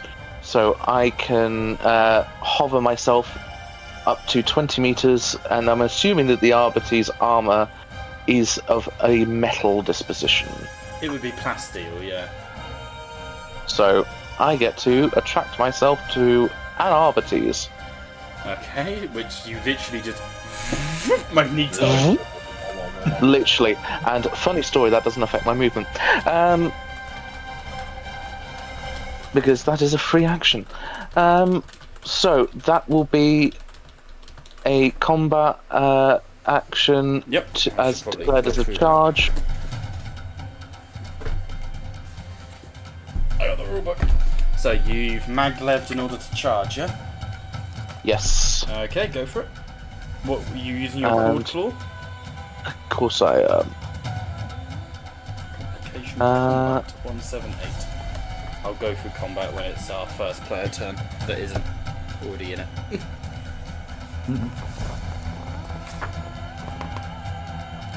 Alright, 8 successes. Do you wish to re-roll any of them? Yeah, it's first combat. May as well. Go big or go home. Absolutely. They see me rolling, they hate it. And it's rolling one by one. Oh, frustratingly. Why does it do that, honestly? The re-rolling so we will is so annoying. Especially when you have roll like for 30 damage. dice. Alright, rolling damage, you've shifted. So what Liam's done there, he's rolled to hit. Every extra 6 past what he needed, you can shift by clicking on them and then right-clicking. You can shift for glory, you can shift for things like armor bane, though most of the time you'll find you shift for extra damage. So here's 16, rending 6, and you shifted twice. So that is AP minus 12, please. So he gets no save. Thanks to that, his resilience is 8. And with only 7 wounds, Liam, you maglev yourself, slam into him. He hits the ground and your core flashes and you disembowel him as blood just sprays across the ground. The man twitches for a second and then goes completely still. That was in a blink of an eye. As a simple action, I will pull my cord claw out of his neck, where the armor joins the helmet, and declare to the entirety of the combat, Arbites would have lasted longer. Okay, that is your turn, Liam, I believe. Who was cutting in? I'll be using the remainder of my movement for this combat, as I have as the maglev is free movement. 6 meters I have, which I won't be able to reach the remainder, so I'm going to lock myself into combat with the Arbites closest This guy to me. actually is dead. Oh, sorry, I do. I do beg your pardon. Specifically, So that I'll go guy to that is one. dead. The reason I said he was slightly stockier than the others is because he's not naturally born to Lunar. He's the only actual Arbites there. He's the one. So I will lock myself into that one. No stress. So, who was cutting in? Spending a point of glory I wanted and to cutting cut it. in. There you go. I don't need to spend the glory because lightning reflexes, baby. Hell yes. Alright, let me set you as current combatant. There you go. Oh, so initiative does change. I can manually fuck around with it, yeah. I was wondering if this caused the initiative number to actually change, or is it just like... No, because it doesn't actually change your place in initiative, it just means you cut it. It doesn't.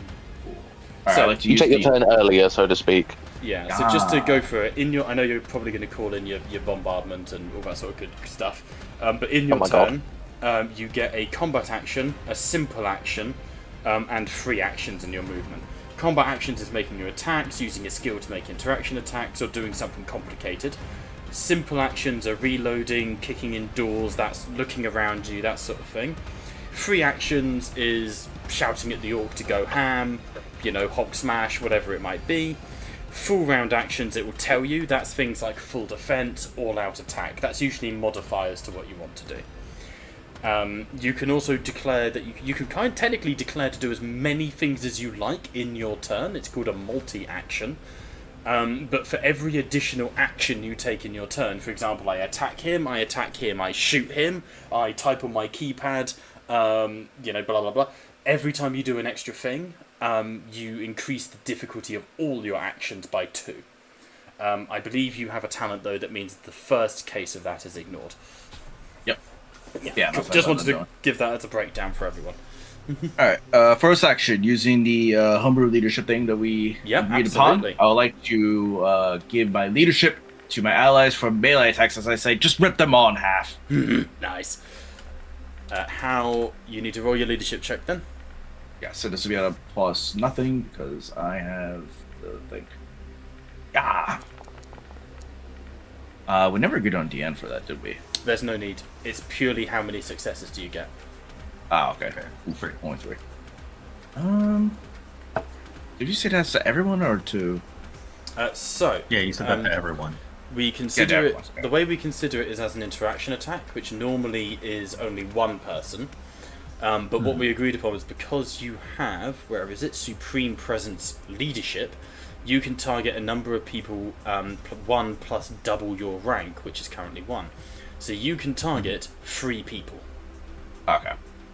Cool. Give it to the Arbites, give it to the Orc, give it to the Tau. Nice. Boom, boom, boom. Cool. We all have plus 3. Plus 3 to hit. Yay. Extra wackies. And then the next one, I'm going to call in the bombardment on the closer of the 2 mutant hordes. Okay. I'm going to flavor it as the shuttle above. Yeah, absolutely. On them. Just the ship in orbit. Tell me it's up, up, down, down. Failed diver throw. Alright, let me check the wording on bombardment. Oh, you have devotees as well. We need to assign those. Yeah, I figured I wasn't going to bring him on their first mission, but I'm doing the Mordians in the background as we do this, so... what did you want for your devotees? Just guards, scions, or... You tell me down the line. You have connections to military backup called in an airstrike. A bombardment may come from ground-based artillery or a void ship in low orbit. In all cases, the attacks are devastating to their target. Once per game session. Wow. Technically, if there's a combat going over multiple sessions, which does happen. Maybe access to communications. The bombardment attacks to 20. All targets within rank plus 10 meters. Okay, so you've got a 10-meter bubble that you can place down. I don't believe it even scatters. Hang on. Well, my goal was to hit the mutant or one of the mutant hordes that are coming our way, which aren't on the map. One of them's up here. I'm pinging. It's whether you've got line of sight to them. You can see that one up there. Oh, I didn't even see that. Yeah, sneaky fuckers, aren't they? Where's regions? There it is. Region controls. 10. Oh god. So this is a 10-meter bubble. This is the. Can you see that? No. Oh, for God's sake. I think it could be I can line make of my own measurement, right? It's alright. I should be able to give you vision. Visibility, always for everyone. That better? Yeah. That is now a it's 10-meter bubble. That is the zone of fuckery that you're bringing in. To the edge of the zone. Where would you like to place it? Can I move that circle? I can ping on the map where you want it. Okay. Yep. Well, we're gonna hit that group. There you go. There we go. You know what? We could. No, we can't move that. I can center it on them if you like and have it a little more easier to... Or you could just remove the mountainside. That works too.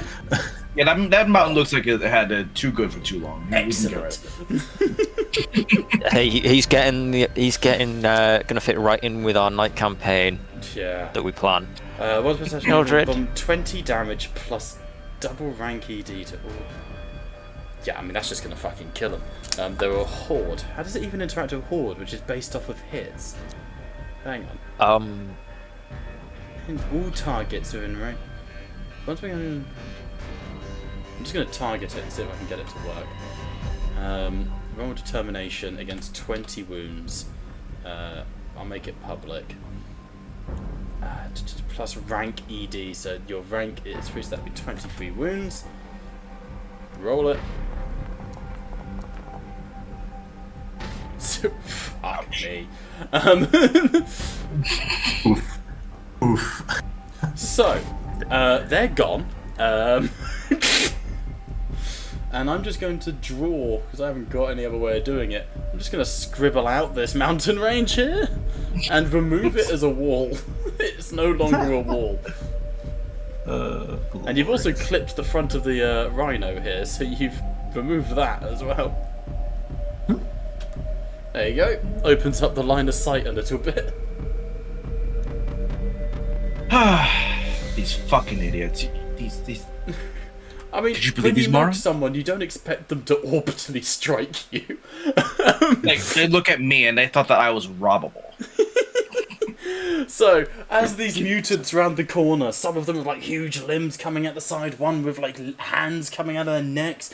There's a big one with like shaggy hair that looks at you and goes, "Get 'em, boys!" And he brings up like a metal spike that he runs forward, definitely the murder weapon of the Arbites. And then there's just this boom, and then another one, and another, as ordnance slams into this part of the moon. Instantly, there is vox chatter screaming all over you. You hear your helmsman, Lady Artifact, call to you. "We're being hailed by the Scitarii of Lunar. They were requesting our immediate cessation of bombardment. But their request has been overruled by an unknown redacted... You've made some friends, I see." And the bombardment continues until that mountain part is removed and there is just a burning crater in the ground. Looks like our friends' authority actually means something. Well, you wanted evidence of Castellus's authority. Mm-hmm. Overrides the Scitarii telling you to stop shooting the planet. It's our planet, we'll do what the fuck we like with it. Any more for your turn? Already passed. Sweet. In that case, that slaps us over to Big Tooth Demissing. Right. Now, my boss has told me, hit 'em and hit 'em hard. That's what I'm going to do. Now then, where's the nearest... Well, there's that little git back there. I'll delete the dead one, just to make people's lives easier. Let me see, how far can I move? Is this guy not dead? He is, yes. Oh no, he's dead. Yes, he's super dead. He is, yeah. He got his everything ripped out by the Scitarii. Lovely, job. Right, I'm going to charge this little... Yeah. So a note Charge on this movement, in your turn, you can move up to your movement as a free action. So for example, David here has a movement of 5. When you charge, you double your movement and you make a single attack with +1 dice. If you choose to sprint, that is a full round action, and it triples your movement.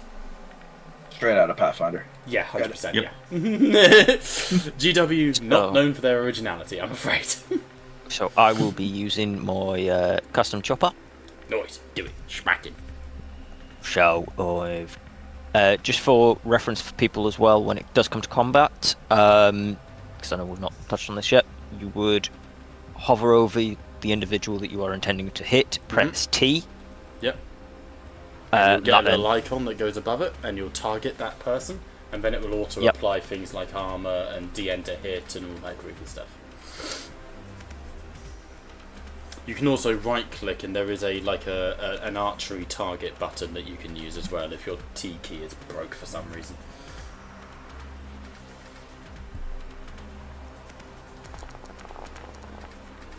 3 shifts possible. Approved.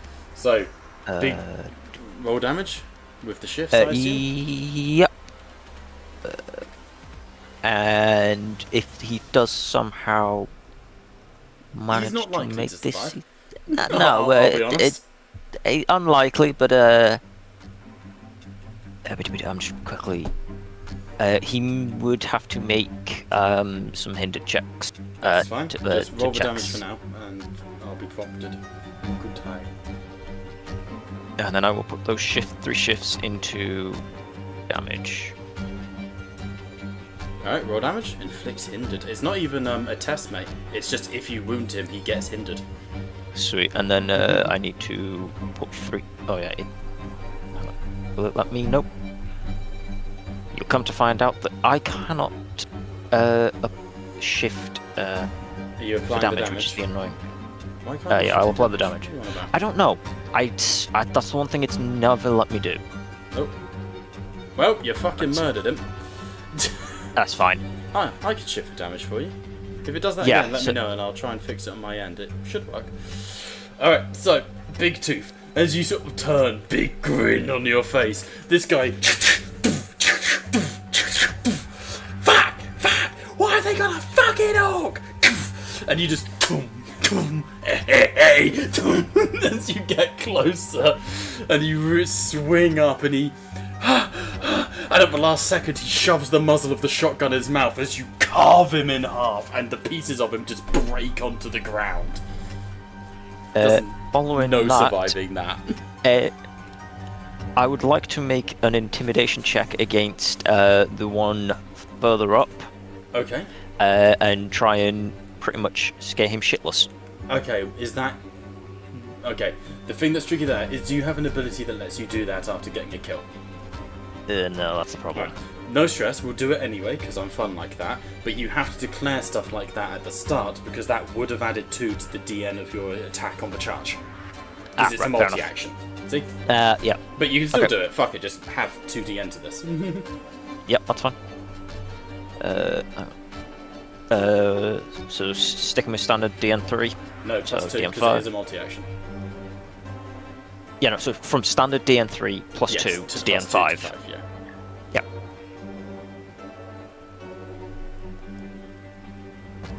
No, he a brave boy. You brave. Oh. It's just me going, "Rah!" As you turn and roar at him like Shrek to a puppy, he goes, and then adrenaline's a hell of a drug. He just starts loading shells aggressively. There's no outpacing you, it's fight or die. Stop it, that tickles. Alright, that brings us to Commissar. Commissar? Okay, I'll attack this one here. Yep, go for it. So, So what do I hover do? over it, press T to target. So click on him in T, yeah? Yep. There you go, I can see Okay. it's gone green above him. And then on your character sheet, go Combat, and you can click on the chainsword. I assume that's what you want to use, or you could point blank range the melter gun. It's showing as I haven't got any ammo for the melter or the bolt pistol yet. Unless if You I'm should reading still be that able right. to roll it, if you click on it. Alright. I can easily 'Cause throw some I'll- ammo your way. That's only relevant if you get a complication. I'll stick with the chainsword for now. Okay. Usually it's included in the gun, but I'll add it on just in case. Okay, so It's I've not got... loaded. He might have to hit the drop down menu. It's like the ammo he wants to use. It's all good. Alright. I've added it in just to be safe. You can check mine as well. Yeah, we'll do. So I'm just so if I click on brutal, Let me check. melee attack against heretic. Yep. So the ones you want so they're highlighted: brutal and melee attack against heretic. Yep. Bit of fearless. Fearless won't come into this. Okay. If no you worries, wanted so to, before you roll, you could make what's called an all-out attack, which gives you a load of buffs to hit, but also to be hit, kind of like berserkers in D&D. To do that, you would go on your character sheet under effects, and at the very bottom you'd click add effect all-out attack. You don't have to do that. It makes you more vulnerable, but it makes you just fucking go ham. I'll stick with what I got for now. Go for it. Roll away. Okay. That's a lot of dice. Oh my god, that's a lot of sixes. 10 successes. So if you want to shift, you see the sixes in your dice roll. You can left click on them, and then when they're highlighted, right click and shift for damage. Or you could put a point into glory if you wanted.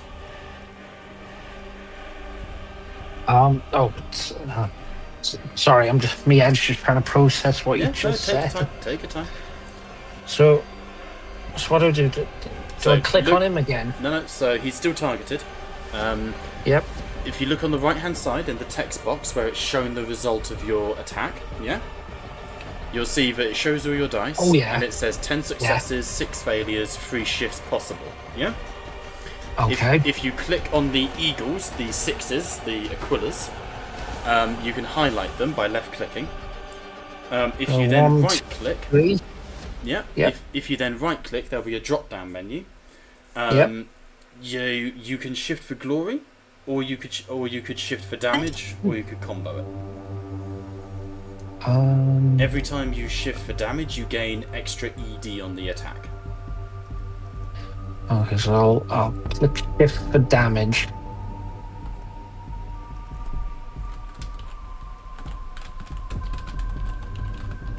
Okay, so those are now shifted for damage. Yep. So you see how they've. Oh, sorry, David, go. Yeah. So I was about to say, so obviously you've shifted them for damage now, so you'll see them at the bottom of that roll. So now when you click on roll for damage, it will have extra dice allocated to it. Yep. So those extra dice will be allocated to it. Yep. Yep. So then you click roll damage. Just at the bottom of the. Oh, sorry, the thing hadn't scrolled down enough. No, it's okay. Roll damage. There you go. Hey, it did one of the little effects. There you go. So that has done 13 damage with brutal and parry taken into account. Let's turn that down a little bit. If you want, by the way, if the music's too loud, there is a button on the right-hand side where you can control the volume and stuff. It's up to you. Or you can just play your own music and mute it entirely. I won't be offended. So I then come in here as the DM. I click apply damage. As the DM, I can choose to spend ruin to give my guys a chance of surviving, which I'm going to do. Which is the determination shock mechanic. Now, because of his armor, your 13 damage has been reduced by his resilience down to 5. Had you got armor pen on your chainsword or rending, that would negate that saving, essentially. But chainswords are all about mass dice rather than pen. So he's going to take 5 wounds. He's got 3 dice to try and negate some of them. He succeeded all 3 dice with a 6, which counts for 2. So he's taken 4 wounds onto shock, which is his shield, and 1 onto his wounds. So as you step forwards, Andrew, you see a moment panic in his eyes. On the forearm that's like rolled up from the armor, you see the Imperial tattoo of a Imperial Guardsman, a Sevlar Chemdog, if you know who they are. Yes. And as he grabs at the shank at his chest and swings at you, you batter the hand away, literally backhanding him with your glove, and you... And there's a spray of blood across his chest as you cut into him with the chainsword. He steps back and he goes, "Fucking Commissar! You won't be the first one I've gutted!" And he starts moving back in despite the wound on his chest. Any more for any more?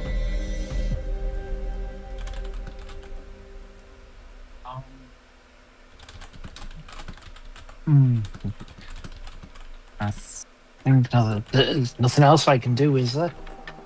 Don't think so. It's more, yeah. I don't think so.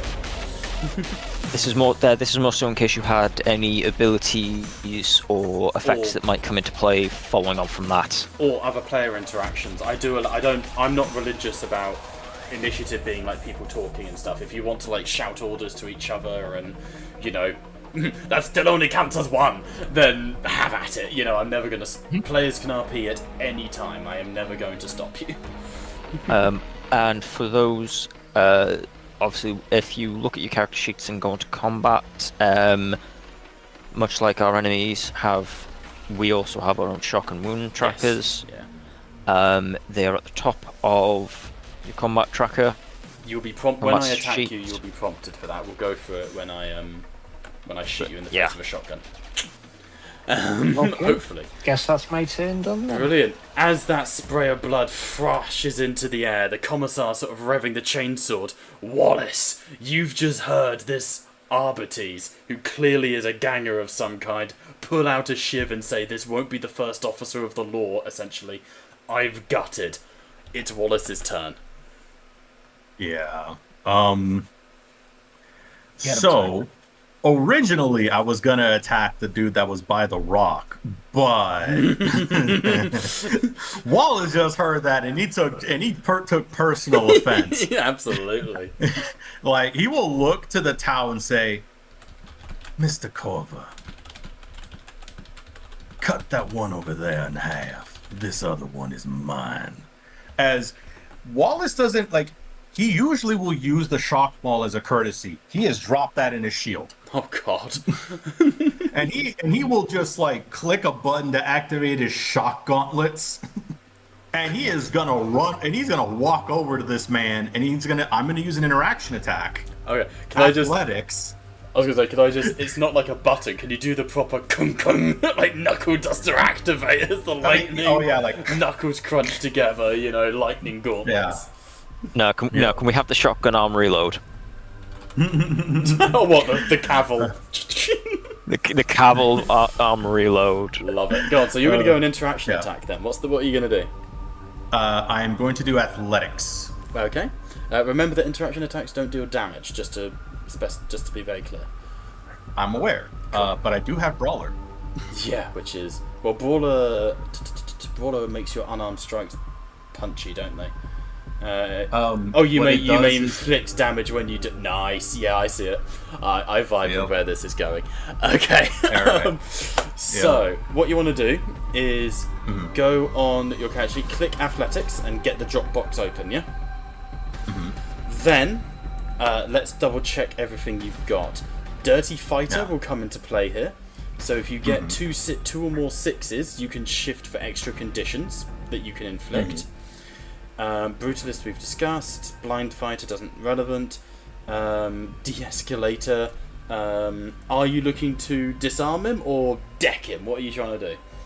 Oh, I'm gonna deck him. Okay, so trip attack. there will be no disarming. He gonna die with that weapon in hand, and it's gonna be glorious. Nice. So if you succeed, just going through your abilities here, you will automatically not cause the prone condition on account of your trip attack special rule. You will apply you'll basically get a free unarmed strike against him. You'll apply your unarmed strike damage. And you can choose another condition to inflict on him. Hindered, vulnerable, something of your choice. If you, for every 2 sixes you get, you can apply an additional condition. I think that's everything. Gotcha. You said click on him and press T, right? Okay. Yeah, target him and then click athletics. Yep, which I already have. I have the test here, and I do believe I get a +3 because of Rob's leadership shenanigans. Absolutely. Yep. Yep. Athletics is made against, so interaction attacks are made against either their statistic or their athletic statistic or their resolve, whichever is higher. In this instance, his resolve is 1. And his athletic statistic is 6. So it's going to be a DN6. Really? No, it's the amount of dice in it. So he's got 3 in it. So it's a DN3 interaction attack. Okay. Apologies, I wanted to double check that. Fucking Understood. sweep the leg. All right, let's see what happens. Oh my good god. Oh, I'm just going to go on a limb here. For the sake of the meme, do you want to click on all of the ones that are less than a 4 and re-roll them with a Wrath? This is the fight we're finishing in a few minutes, like at round of the combat anyway. Like, oh yeah, no, I'm gonna use a wrath. I'm Wrath gonna, that shit. Get all the fucking shifts. Sure, he doesn't even have to do that. If he just right clicks the roll, it should ask him to Wrath re-roll it, Yeah, and it will re-roll all the failures. Yeah, instead of having to re-roll click on failures. Oh, I always click on them just to be safe. Oh, That's doing it one at a time. hilarious. Oh god, I don't know why it does this. Sometimes it doesn't. Sometimes it I does. swear I saw a setting for this somewhere. I'm happy to triple check. The one at a time thing is hilarious when we fought Scarbrand and it rolled one at a time for fucking attacks. Okay, so So, 20 successes. You've given this man a static electric vasectomy. oh no! Just trust me when I say this. It's about to get worse. I will physically describe what happens to him. So Please. I'm gonna shift one of I'll shift one of the exalted icons so that I can deal my shot gauntlet / unarmed strike damage, Yeah. and then I'm gonna put 2 if he's still alive somehow. I will give him the restrained condition on top of prone. Amazing. So 3 shifts. Yep. And another one. Don't forget. So you get 1 just for the interaction attack, because otherwise there'd be no point in doing them. You get 1 for Right. shifting the 2 icons due to thingy Dirty Fighter, and prone is automatic. So you've got another one to apply. Oh, then I'm just gonna punch him twice. Can you do that? I don't know if I can. Am I allowed to? I don't think so. Okay. Oh, That's the case. If I hang on, I'm just gonna... Yeah, you may shift 1. You only get 1 free punch. My lord, is that illegal? But fair you enough, could fair enough. inflict like fear on him, or something, or pinned, or vulnerable, which will make him take extra damage. I'll go vulnerable. Nice. Vulnerable it is. On the last shift. Alright. And Yep. So roll now damage. target him and roll the static gauntlets as an attack.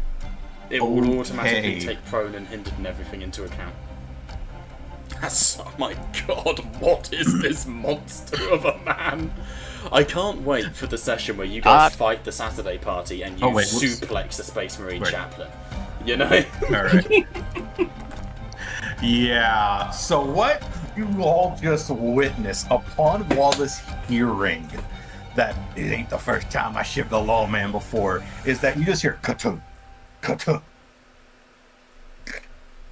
And he just walks up and just takes this dude by the head one-handed and slams his head on the ground. And then he does it again and again and again until the carapace cracks, breaks, and then he takes his other hand to where his exposed head is, and he just goes. As the hand slams into the ground, and the face, like the guy's already half dying, the skull is fractured, it's leaking out the eyes, but as the of the static, the eye bulges, swells, and pops as the head just bursts on the ground. Commissar and Skitari, responses? That is both brutal and efficient. For an unaugmented human, I am impressed. Well met, Officer Wallace. He said he shanked one of mine, and I take that personally. They I've heard of They hurt one of yours. Send 2 to the morgue. I've heard of police brutality. This is ridiculous. Jesus Christ! All right. Now That's entered. That's entered. Oh, thank God. Before I go to the next, the first of the Lunar Arbites, does our Tau friend want to cut in? No. No. Okay. So, first Lunar Arbites, who at this point is glad he's wearing the brown pants today, is looking at the orc, and he goes, "Fucking Xenos! Fire! And raises the shotgun and is just gonna fire point blank range at you. So targeted the orc. It has measured the range as short. He is aiming.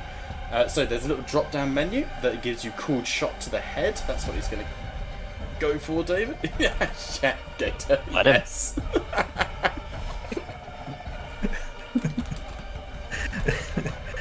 There's a reason the quote it says "Stop resisting."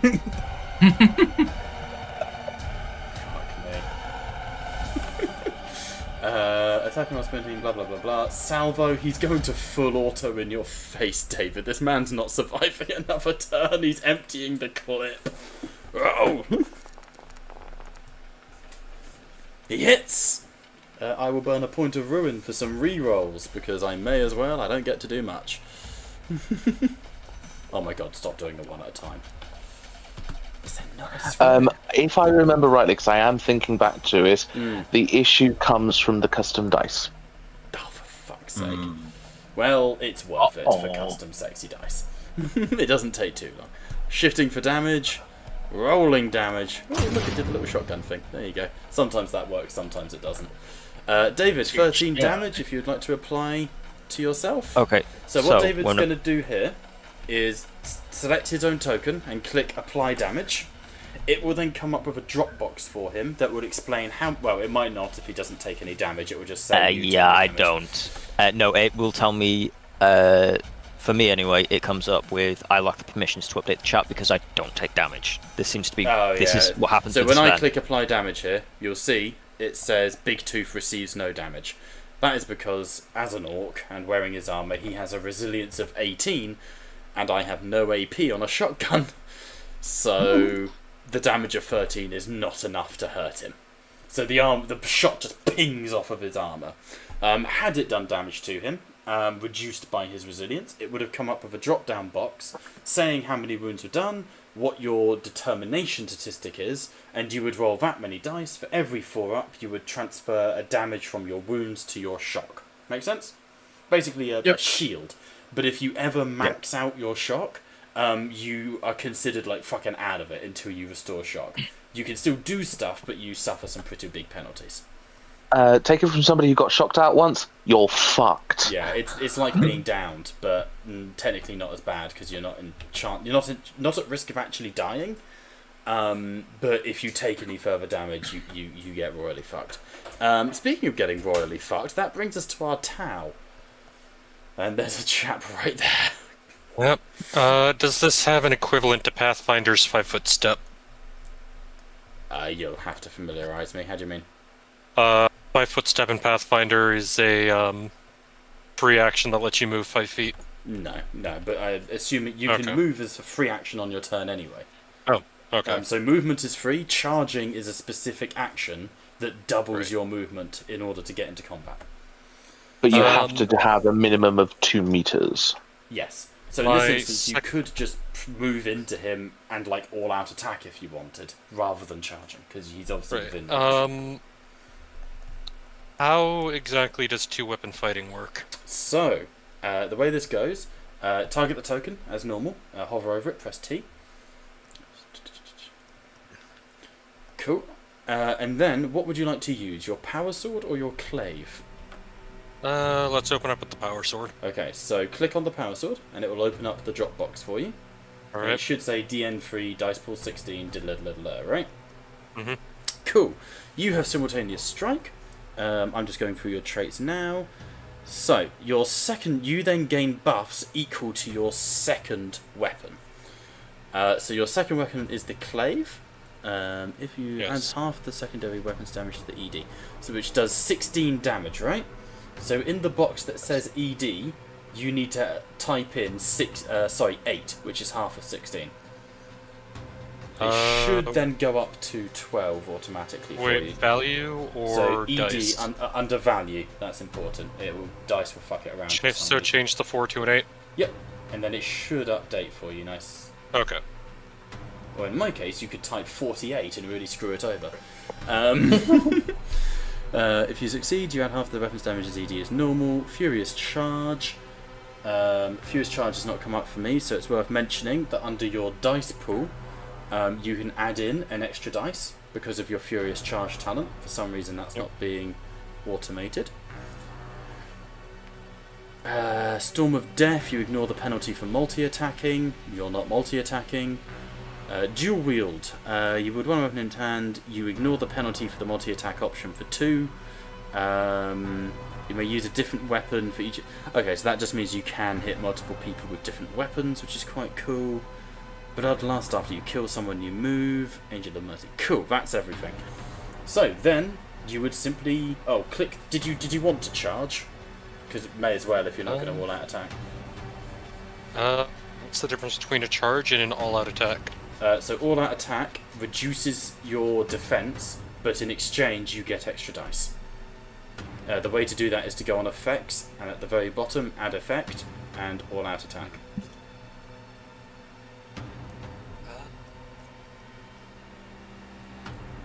Being honest, with there being very little in the way of enemies around you, you were at very little risk. It's true. Yeah. Fair. Do you want me to add it to you? Multi-attacks. So multi-attack is if there were multiple people around you, you could attack all of them, like spinning around. Your simultaneous strike and your dual wield talent let you do that without many negatives. Other people get stuck in difficulty.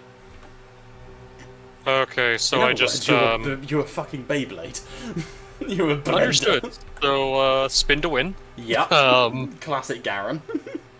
So for a charge, I just click the charging melee attack dialog box. Yep, that will apply the Furious Charge, and then at the bottom under AP you'll see charging, and that's a tick box, which will automatically apply the charging melee attacks. Okay. And then you just click roll dice. Once you get the hang of the system, it's all pretty self-explanatory. It tends to, organise itself, which is nice. Okay, so we've got our first complication, which means you can't RAF reroll. But you did get a shit ton of shifts, so it doesn't mean you fail, but if you could click roll complication for me. You just joined. Hey Mars. Oh. Nice, okay, so complications are either DM's prerogative, so I could be like, you overstretch and you cut into the orc and resolve an attack against David. But there is also a table you can choose to roll on, or I choose to roll on. So in this instance you become restrained at the end of your turn. That's hindered, Bob. There we go. So, however, you do still get the damage. Would you like to shift those 5 dice into damage? Sure. Yeah? Awesome sauce. Yep. So if you click on the 6s, so they're highlighted, and then right-click, shift for damage. Right. So you said click on the 6s, and then... They should highlight in red when you click on them. And then right-click on them, and it will come up with a drop-down box. You might have to scroll up or down to find it. Sometimes shift plus damage. That's the one, and you'll see them go underneath. Right. And then you just click roll damage. Oh lord. Oh no. I think he's dead. Holy I think he's dead. So he just took 33 points of damage out of his 7 wounds. So what happens is, as... I know how to describe it. If I may, I think I've got an idea. I have an idea. Go on. I was going to go full Palpatine. So, he was told to kill this guy. He was told to chop him up. So you see Corva, just leap faster than probably the rogue trader can blink, and just immediately start slicing and dicing this guy. Meat chunks going everywhere. Purely because... Until just his head just comically just plops on the ground, being the only part that hasn't been cut up. There's a moment just before the head lolls forwards, purely because you're Tau, and clearly we've got some anime inspiration here, that you... lines spray across this man's body. You're wielding a glaive in one hand, sword in the other, and there's a moment like a freeze frame before. Have you seen like the Resident Evil movie with the red lines and it all just falls apart into bits? And all but like the head is left on top of the pile. In doing so, however, your glaive does carve into the rock of the side of the lunar landscape, and you have to pull it free. You're restrained trying to pull it free. And I have to make that check on my next turn, right? Essentially, yeah. Okay. I'll triple check for you, but yeah. Does it actually tell me what restrain does? That would be useful. Your speed is 0 until you remove it, basically. Yeah. Cool. That brings us to the mutant horde, because we have had you cut in earlier, Rob. Yes, sir. The mutant horde, the barbarian horde. They are going to speed a 6, which gets them down to here. They're going to charge the orc. They're actually able to get into combat with him. Probably not a good idea, but I didn't say mutants were clever. I mean, look at them. So, Hey, they could be my cousins. Yeah. Mobs work slightly different to regular combatants. They have the same stats, but wounds don't matter to mobs. Basically, when you roll against them, it's the amount of hits you get, and then if you roll higher damage than their resilience, you remove an amount of them equal to the hits you got. So against mobs, you tend not to want to shift for damage unless you don't think you're going to top their resilience, because you want all those hits to get as many of them as possible, right? In exchange, mobs get buffs when ganging up on people.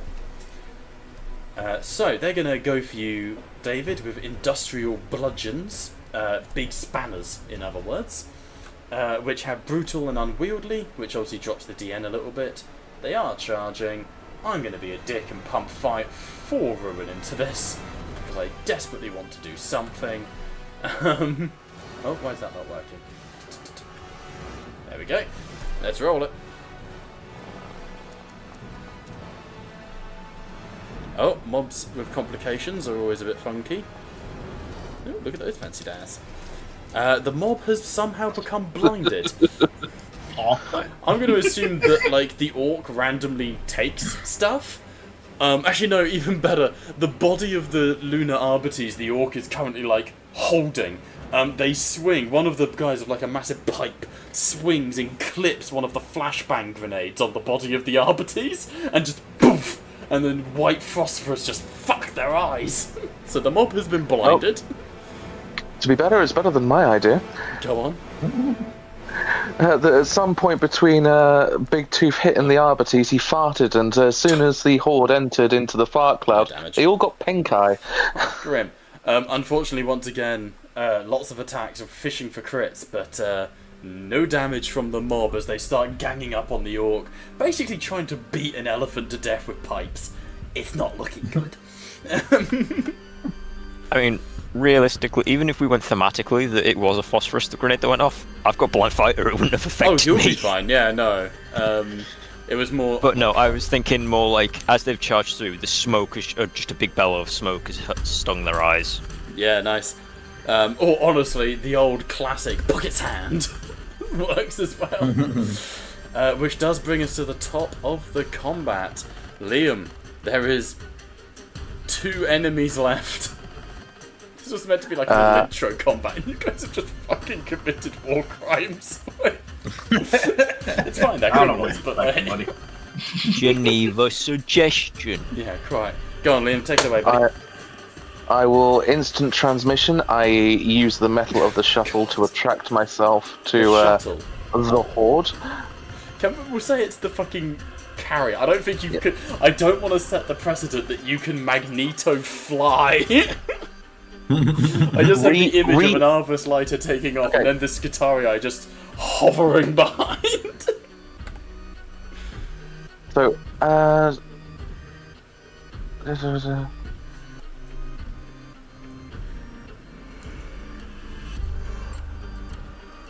that's true. There we go. So, we will claw the hell out of them. Do it. So, charging, yeah? Yeah. I strongly suspect we're about to see 8 dead mutants, guys. Then again, the last mutants suffered a worse fate as they were fucking orbitally removed. No, I think they suffered the better fate, arguably, as they didn't have to see their brothers and sisters in blood be brutally murdered before their eyes. It's not murder, they're criminals. You can't murder a criminal. Roll that complication for me, Lynn. One moment, please. I'm using my morally allotted breath. Ah, very good. I just checked your character sheet just to have a look at stuff, and the fucking Augmetics is ridiculous. A is for Augmetic. Yes, it is. Oh, did you remember to add 3 to the dice on account of the Rogue Trader? I did not. No, I will quickly roll them. You're going to say roll an extra 3d6 for me. Sexy dice again. Sexy dice again. That is 2 more successes. I'll accommodate for it when we inevitably kill them. Any more for any more? I am going to roll 1 for damage, because the rending do help me there. Do? But considering it is a horde, 17 rending 6. Whoa. Agonizing. Okay, chill. Yeah, fuck it. I'm going to spend that point of glory to try and... Glory? Your glory? Ruin, you know what I meant. Well, they're No. gone. It was nice, you know, having mutant hordes in the game for a minute. Liam, if you would like to describe how you remove 8 mutants from the face of Lunar. Well, after seeing the sheer brutality of Officer Wallace and the absolute dead aim of Commissar Andreas, my work there had been done. Turning around to see mutants crowding around Big Tooth. I'm not fond of Xenos, it is absolutely true, but if anyone's going to kill a Xenos, you know, Skitarii. He will he will storm over to the mutant horde, the cord claw twirling in his servo arm, and he will just place it in front of him. And he will not stop. He will continue walking. Just parting the mutant sea. Like weird Robo-Moses. Just butchering. More Robo Grievous, but still. That way. Oh, what? Yeah. Amazing. They are thrashed to ribbons. I'm going to spend my last ruin, and I'm going to cut in. Unless anyone has lightning reflexes they wish to declare. Man, what if I just said no? Yeah, you can. You can. No. Have fun. Sweet. This one Lunar Arbites is going to run. He's going to take a sprint action and 15 meters. I'm going to put him to the edge of the map so you've all got a chance to get him. But he is sprinting away, pacing it across the open field, which brings us to Big Tooth. I'll shout out, "Boss, one's trying to run away." No survivors, you know it. Oh, okay. Standard protocol. I will move up just a little bit, Yep. and then I will use my big shooter. Custom. I will use Your my custom shooter. slugger? Yeah. No, I use my shooter because it's got Alright. more range So- than the slugger. With your shocking ballistic skill of 5, you reach back and sort of bring out like a little auto gun that's a bit too small for you and go on then, target and loose hell. Let me just double check what effects I've got. The abilities, there's more DACA. Your salvo, salvo value of any weapon is increased by a rank. Mm-hmm. It's fine. Right.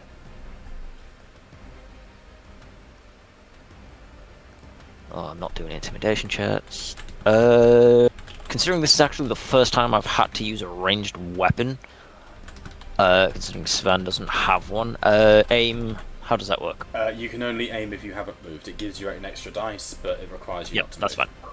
Yeah, that's fine. Cool. And we will roll it. Alright. I will... Yeah, I'll shift for damage.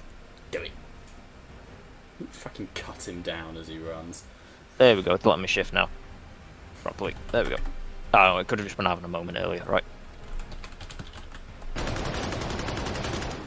There it is.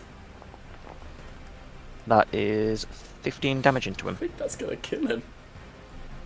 He's not dead! No, he's dead. He's dead. He's dead. No. Okay. No, I thought for a second he was good, and then I read his 7 wounds. So, Big Tooth, as the order comes in from the rogue trader, no survivors, you grin. And as this guy runs, you reach back with your shooter and just... And it's not like you aim for him, but you just spray in his general direction. Bullets whiz past him, and he tries to run, duck and cover, but a bullet takes to the back of his knees. His calves are shredded, and you basically just lacerate the man to death until the barrel of your shooter is red hot and smoking. A quiet falls out across this brief battleground. You can hear alarms blaring over the Skitarii Vox network. The new sphere is ignited as a fresh crater has been formed in the surface of Lunar. I'm going to give you all a bit of a chance just to RP, wrap up anything more for the session, because we are 20 minutes over, but I appreciate we started late. But we're going to start rounding out the session. But is there anything any further you guys want to do as the dust begins to settle? Who's dead, boss? Good. Alright. Let's pick up anything that we can salvage from them. I'm sure the RPDs would love their equipment back for a price. Yeah, Wallace will grab his shock maul and shield up. But before he does that, he looks at the dead fake Arbites and just cleans the blood off his shock gauntlets with using his corpse. There is, as well, as you're cleaning the shock gauntlets, there is also the body of the real Arbites to consider. The one that was outside the crash, and the ones that were ambushed inside the Rhino, who have been stripped. Yep. We'll also let you take a look at all this. My lady of trades. May I make a simple request? You may make a request. May we take these bodies back to a city so that the local Arbites can give them a proper send-off?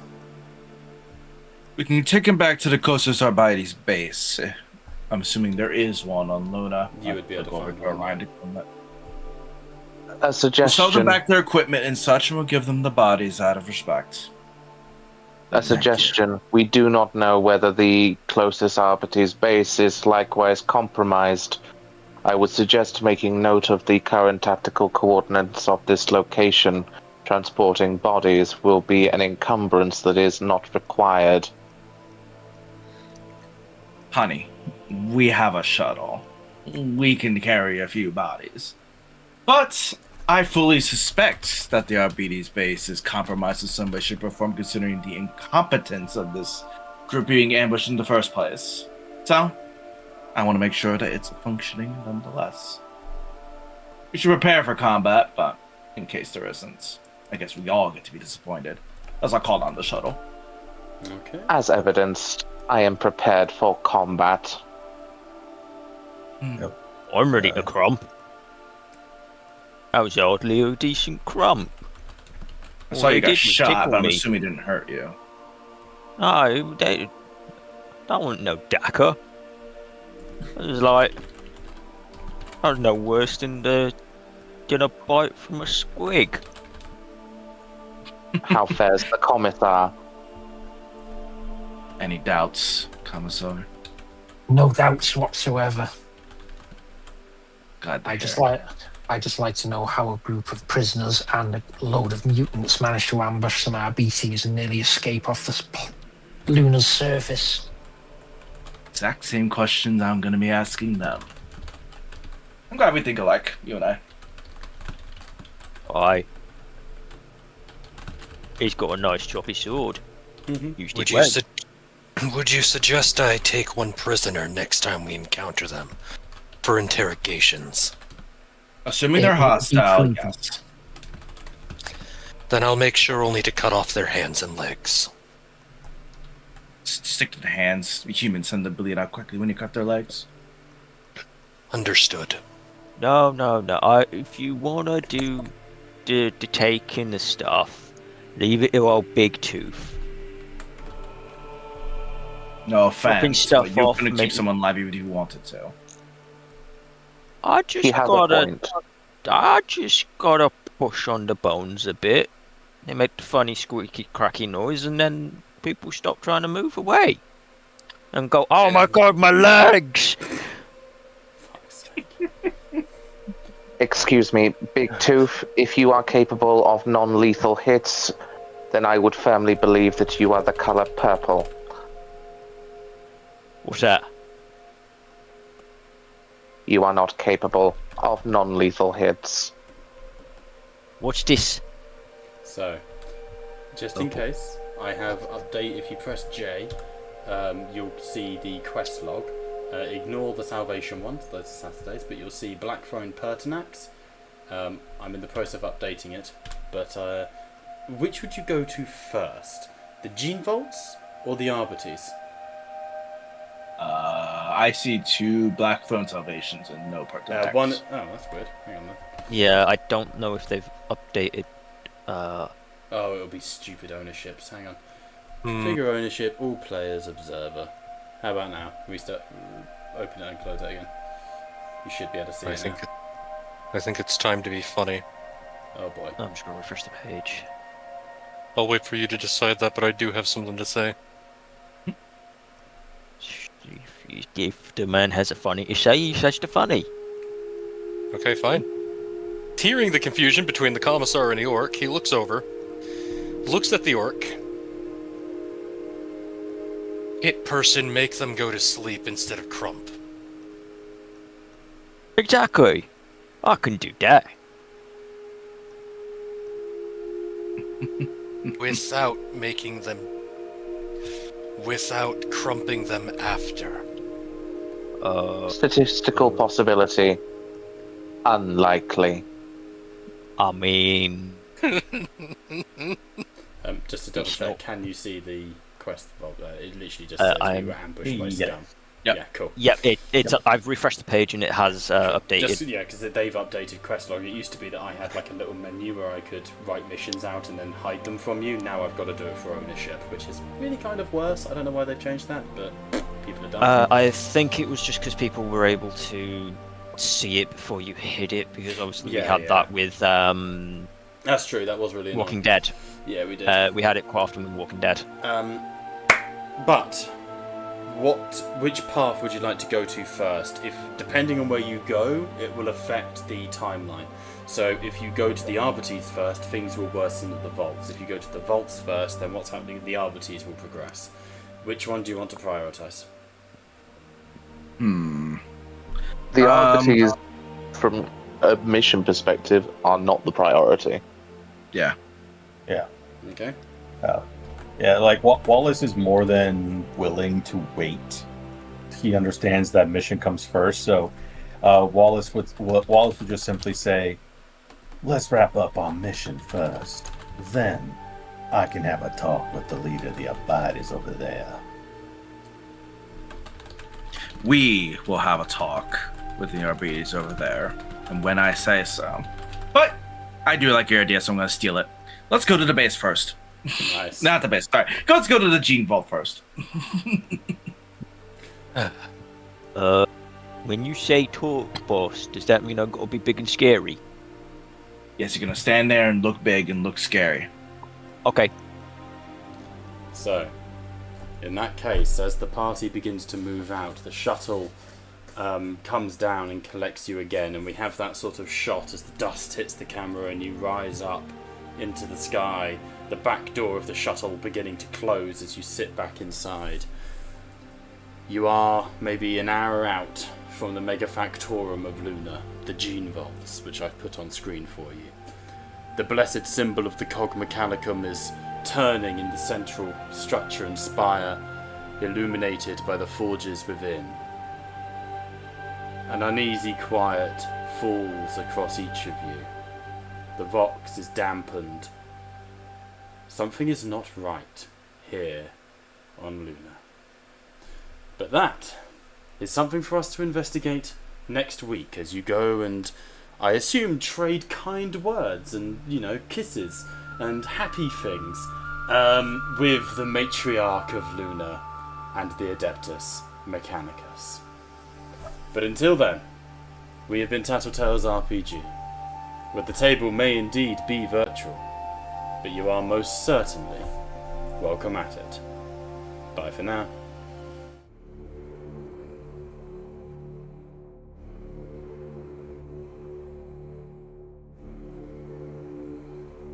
Finally, it has come. That which we feared most. You told me a long time ago, old friend, one must always leave one's mark upon a plan. Without a signature, a plan is meaningless. One must devote oneself to it. Utterly. With total conviction. I have lain my hand upon this plan, this terminus decree, this fail-safe.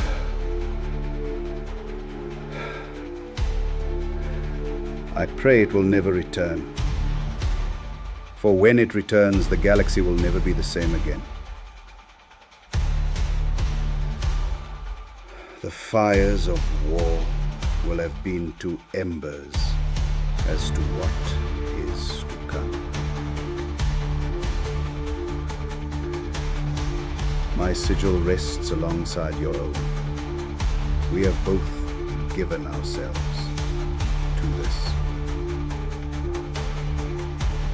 I offer no comfort. Make no mistake, it will return. When it does,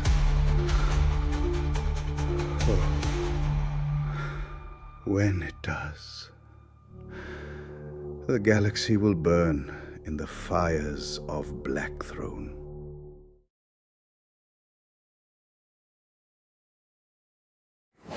Is your duty? What is the Emperor's will? Every fight and die. What is death? Death. What is it that gives us purpose? What is it that gives the war purpose? Vanquish the foes of Lunar. The heretic, the alien, the mutant, the heretic, the alien, the mutant. What is it to be an enemy of the Emperor? Is to be dead. What is it to be the instrument of the Emperor's damnation? We, the Space Marines, the angels of death. What is it to be a Space Marine? It is to be pure, to be strong, to show no pain, no mercy, no remorse, no remorse. What is it to be pure? To know no fear. It is an faith. Heresy grows from idleness. To admit defeat is to blaspheme against the Emperor. For those who seek perfection, there can be no rest on this side of the grave. Even a man who has nothing can still offer his life. The man who has nothing can still have faith. Success is measured in blood. Yours or your enemies. For the Emperor. For the Emperor. For the Emperor. For the Emperor.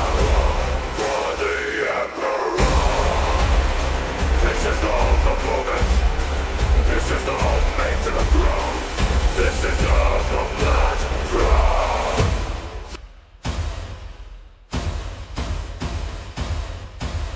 There's only war.